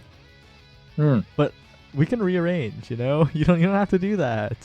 The lobby host can just like drag. It's so chill. Yes, it is. It's quite nice. We have Injecto. Injecto has been added to the lobby. And then there's gonna be like Handsome and the Nom Nom. Everything will be alright, I think. Maybe. Here, we will get into the game soon. Swear. You know, for this historic Asher's Big Barriers matchup, maybe I'll get a little more serious when casting. Or maybe not, actually. It's Asher's Big Barriers. But it's Asher's Big Barriers. Wait! This is so based! They banned a Night Market, Atlas, and Inky. Wait, we'll go Noni? Oh, we're going Tony. I want a Clarion. This sucks. Sorry. I hate Asher's Big Barriers. I hate Asher's Big Barriers. I am #1 Asher's Big Barriers hater after they banned Clarion and picked Oni on the last pick of the draft in the losers qualifier match of Osas Season 3 Week 3. Okay. I'm no longer an Asher's Big Barrier supporter. Okay. I'm gonna go. I have time to go like refill water, right? Real quick, Yeah, like 10 it's so seconds. chill. Alright. I'll be right back. Okay, Flop's gone, so I should probably start the match.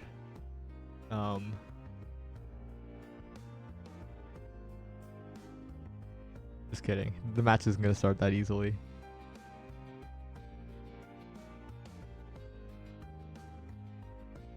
All 6 players. Already in game. Saying things out loud is so fun. This will be an interesting one. Asher's Big Barriers versus Chikara Chizu. Chikara Chizu falling in the winner's side against the Tank Brigade. Trying to find a different fate here against Asher's Big Barriers. Not quite sure if they will be able to. We'll have to see as we're going to load into game. Any second now. Oni Village match is the choice. It could have been Clarion Test Chamber.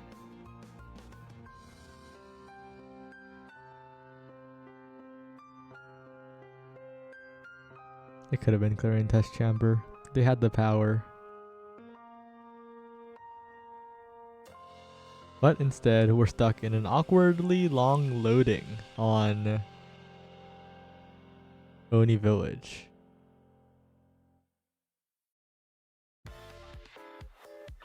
There we go. Okay, I don't have to talk like that anymore. There's stuff on screen.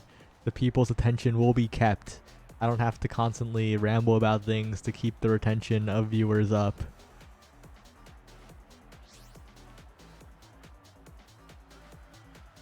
Okay, we are on Oni Village. I know, right? That's crazy. They're picking Oni Village in this household as they take away the Rune and the Juno. Okay. And the now goalie. Wait a second. Oh, Chikara Chizu are betting it all on this. a now goalie on Oni Village of all things. You know, Now not quite where I think you pick it. On Oni Village of all maps against an Atlas goalie. Like, I don't think this is quite the greatest place.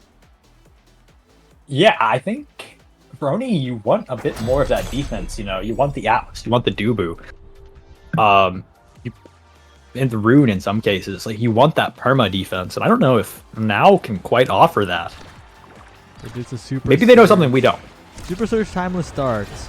So the now creations will stay on the field quite long. And also Andy in chat, yes, if you have qualified, you are done. No more games. But yeah, so you just don't play. You're banned from the rest of Osas, as well as Symbiotic Sweater almost taken off the map by the Giga Blast. The combo is almost good, but Dono Wall. I just realized they have the name Dono Wall. That goes kind of hard, and they're holding it down. Wait, Dodo Wall is a sick name. Oh, did you see that? Clowberry tanked the now creation so that it didn't send that hotshot speed towards the goal, and that tanking of that was perfect and saved them on this point. Asher's Big Barrier is the team play coming through. We're seeing a bit of that now weakness whenever it comes to our defense not being the greatest, but oh Yeah, you were right. You didn't even have to say but. You were just right. yeah, I do think we are seeing a bit of. You can kind of see with that timeless, you know, like you can put out pretty much just basically an extra second hit anywhere on this map, really, from the box. It's kind of crazy. But the issue is, Clowberry has been very aware of that and just diffusing them. Like, just running on top of them, taking damage, because it doesn't really matter. You're not getting KO'd on Oni Village unless you're Nom Nom, who is looking very, very low at the moment. I could see it now, but I think if this, or well, that wasn't. I can see what it, but like, I think if this now picks up, like, I don't know, a Deadeye or something, maybe a Monu, like something to give her a little bit more damage, you might not be able to just walk into this. Walk into the now primary. I don't know what this ability's called. I forgot what it's called too. So someone will let us know. So someone knows. Starting Awakenings were Super Surge and Timeless Creator though, which is quite interesting, right? The now could have also offered a Super Surge here and go for more of a speed buff, but lets the barrier go. Injecto barely not on target there, but Handsome wins the Strike War against Symbiotic Sweater. Bit uncharacteristic miss from that Estelle, and it's all evened up 1-1. As for the Surge, I think if you really wanted to play the Surge, right, and like just pick now for the speed, I think you just go Rasmus, no? Who offers a little bit more defense. I think Yeah, but you they can't buff wanted your to now. teammates. You can't buff your teammates though. I mean, I guess, but And Hey, then Era go goalie. Era, yeah. It is an option. I'm just saying. But I think Injecto saw the timeless and decided it was time to cook. You know. Oh, and they managed to get it out. Saving the barrier again and again. The strikes are quite good, and good strikes are what you need if you're playing a goalie without that many defensive resources like the now. But an amazing blink forward from the Zentaro. Berry. Something Berry. Clo Berry. There we go. As once again the barrier being held by Dono while Clo Berry with the crossfire with Symbiotic Sweater. Asher's big barriers. This team play yet again and again. They're kind of chilling. Something we saw there, and I didn't really think about it earlier, but yeah, Cloberry can just walk on these now primaries for pretty much fun if he wants to. Because even if you get him low, you have an Atlas ult. You know, like, there's actually no threat. I kind of missed that earlier, but there is no reason. Oh! Wait, there was a threat. Well, that's a different threat. A different threat. Different threat. The goalie goes down. And we are at set point for the first set. Could go either way, honestly. Yeah, this is one of the more dynamic games we've seen the entire day. Both teams playing to their strengths, and those strengths appearing very, very differently each and every point, and even within each point as the flip comes out.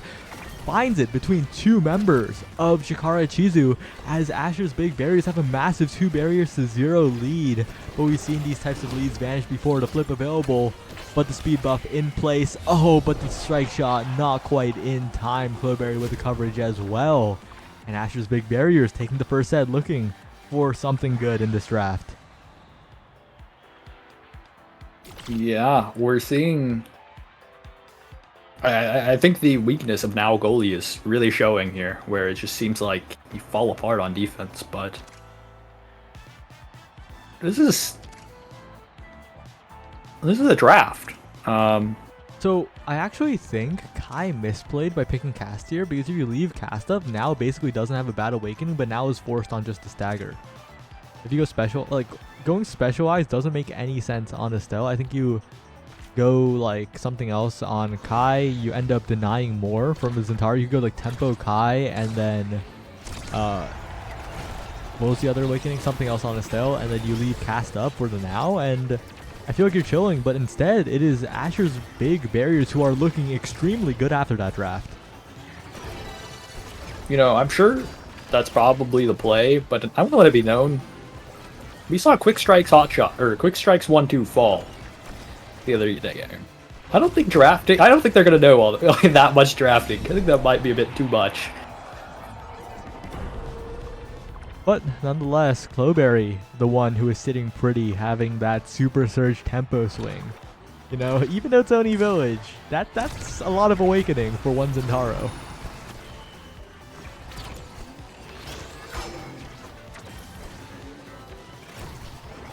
Wait, I think... What? I think Yumi's actually... Wait, yeah, Yumi pointed something out in chat. Yujizu is role swapped. Yeah. Injecto wasn't in the goal, right? And now is in the goal. And Naji has departed us for this particular game. But, you know, both additions of the roster looking quite solid right now as Chikara Chizu find that goal, find the opportunity, and despite the awakenings, you know, they're looking quite nice. Yeah, no, it's looking good. I think that's the reason for the now pick then, huh? To just like comfort. I guess, yeah. Like that'd have to be my guess. Oh, an unfortunate TP. We'll take a bit of that momentum away from Asher's big barriers, but it's not a big deal. Oh, but Symbiotic. Injecto is getting murdered at the moment. Even the now healing is not enough, as this Zentaro with Super Surge and Tempo Swing just zones the goalie out of the net. And what can you do in that situation? When you burn the heal, you burn everything, and you just don't have any meter to get away from that Zentaro who has basically full build. Yeah, that is a very intimidating Zentaro. You have a Tempo Swing Super Surge. and he's only going to get stronger from here.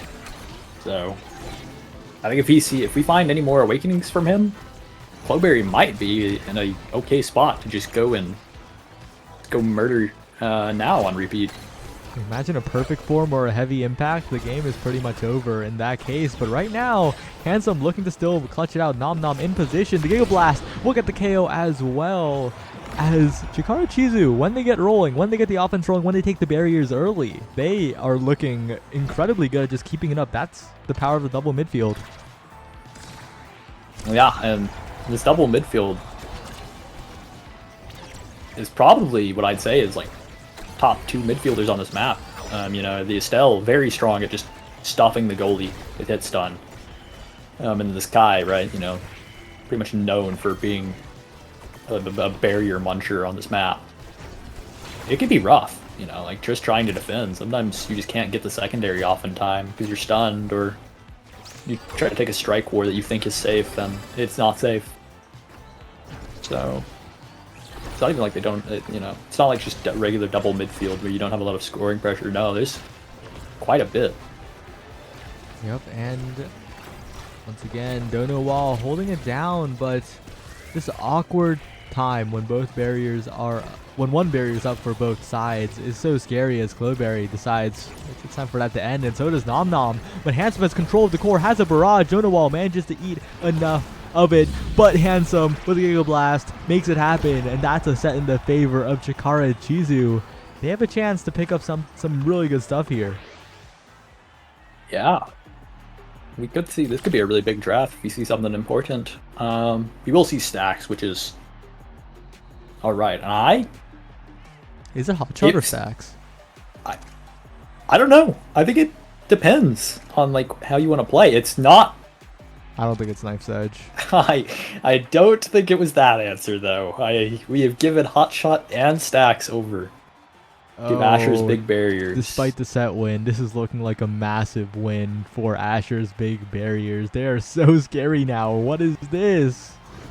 Oh, Interestingly enough, Clowberry has opted out of the Spark of Resilience.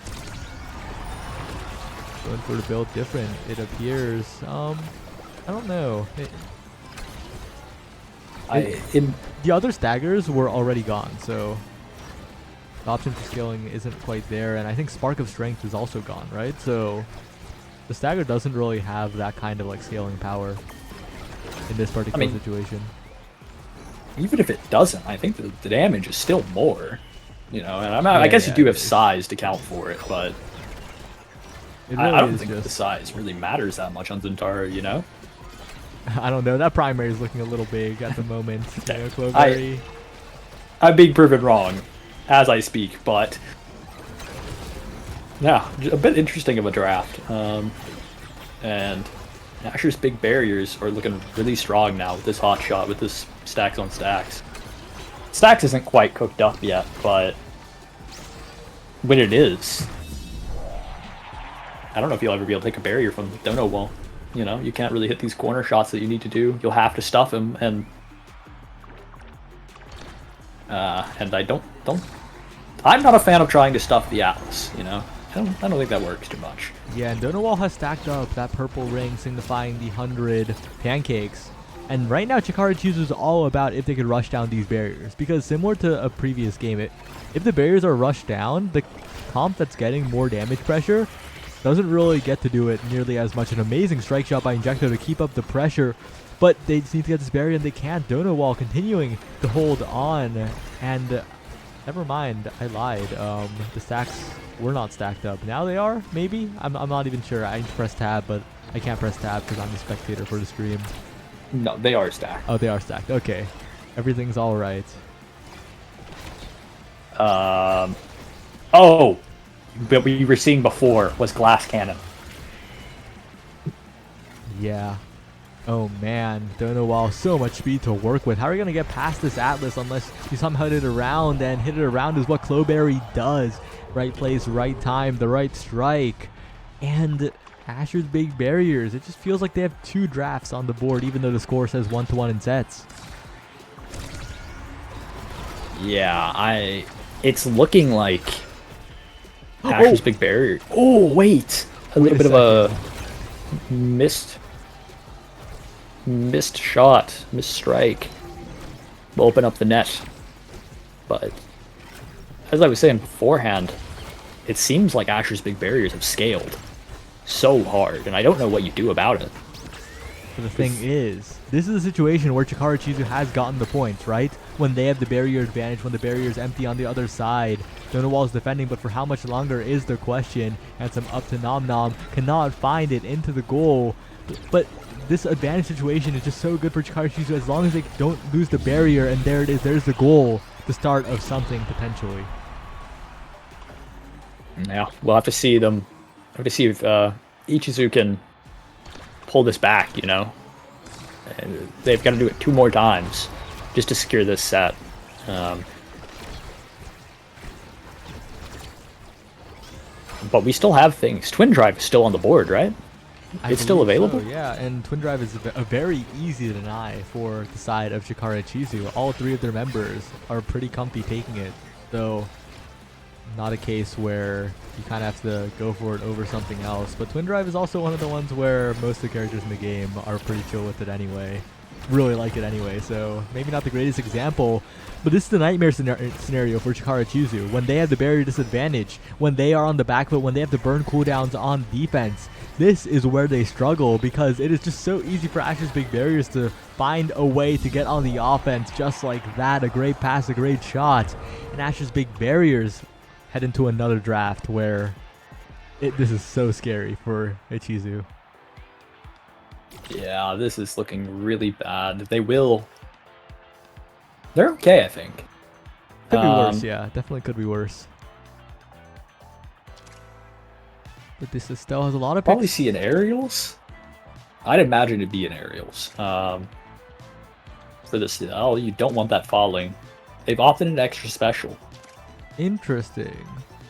Are they Real trying perfect to give... form. Yeah, wait, Zentaro is continuing to assemble Exodia. Guys, this Zentaro has the weakest Zentaro build.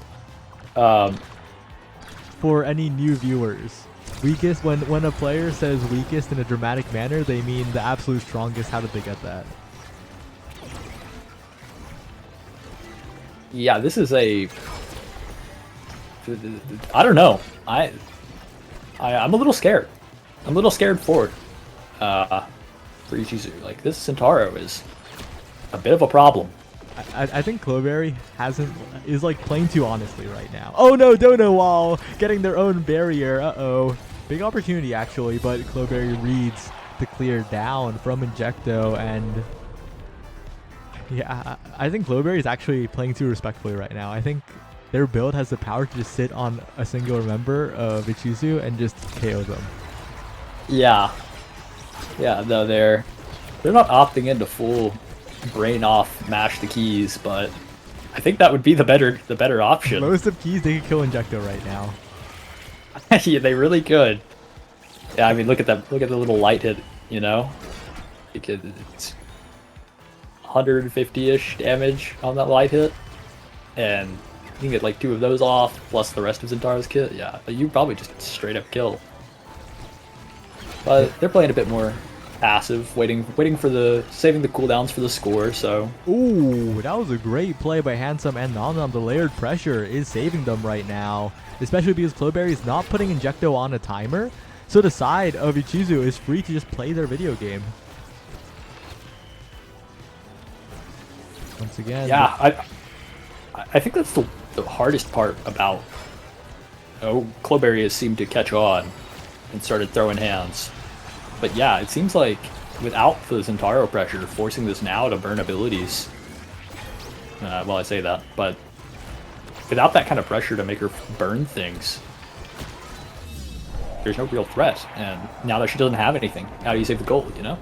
yeah, they turned it around. They started actually pressuring with the Zentaro, and Injecto had to use those abilities, which left the goal quite open for the side of Ash's Big Barriers as they look for qualification point here. But Handsome has something to say about it. 2 barriers taken in an instant. This Kai so strong. The follow-up from the Estelle Crystal Thorn to the bottom side. And maybe, just maybe, if Ichizu can round start like that, they can go to another draft. They can go to another set. Yeah, I could see it. The biggest issue though is they don't have the cooldowns for that every round. You know, that round was over in 3 seconds. You know, these characters, the Kai, the Estelle, they aren't the kind of characters that really can just run you down without some cooldown awakenings at the start of every round. But the cooldowns are coming back online just about now as the barrier's taken. Handsome in position, has cooldowns to play with here, but let's go to Cloberry again. But this time will not get the barrier too easily. Handsome, a great pass, but a strike shot is even better from Donowal. Flip available, expanse available. This Atlas is holding on for dear life, as Injecto is as well, but the bottom side of the barrier is wide open. Nom Nom has flip available, looks to send it to the bottom side, but Symbiotic Sweater has the strike. Handsome now, barrage available to the bottom, and that has been the bread and butter for Chikara Ichizu, as they are just 1 point away from continuing this game. They have a heartbeat, it seems. They want to fight for this. They want to fight for this qualification spot, as I'm sure both teams do.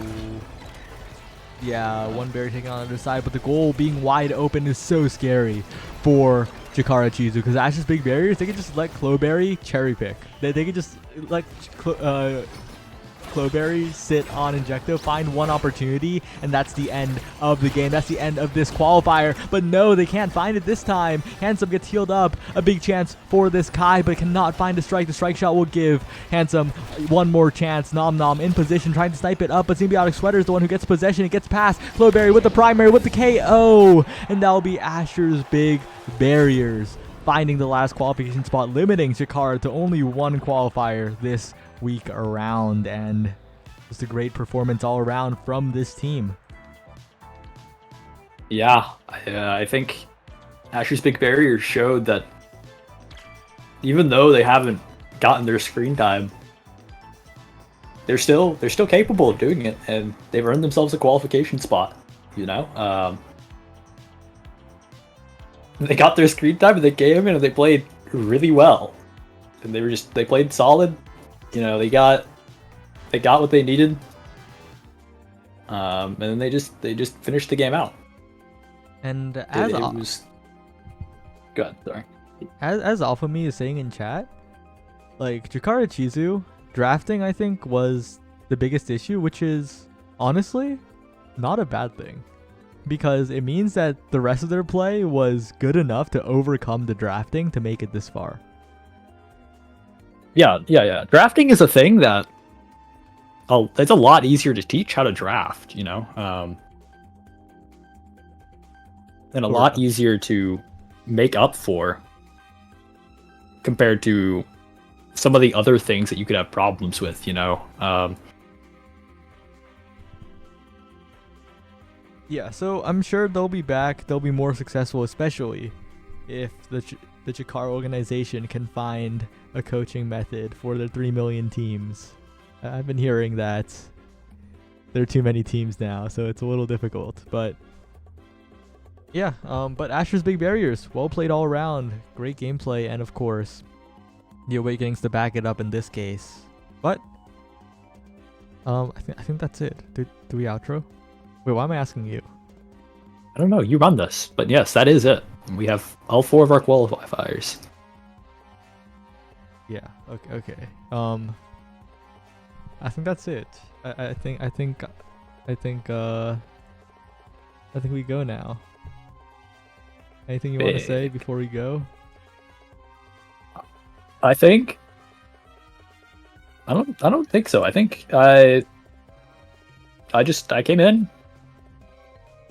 I said what I needed to say, and then like some of the teams really impressed me today. Like a lot of these teams were a lot better than what I thought they would be.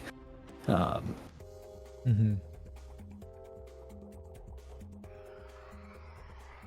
true. I don't really have much else to say. Oh wait, Slifer, reach out to me, and maybe I say yes, maybe I say no. I don't know. Whoa. Reach out to me. Okay. On that note, see you later. Doodles.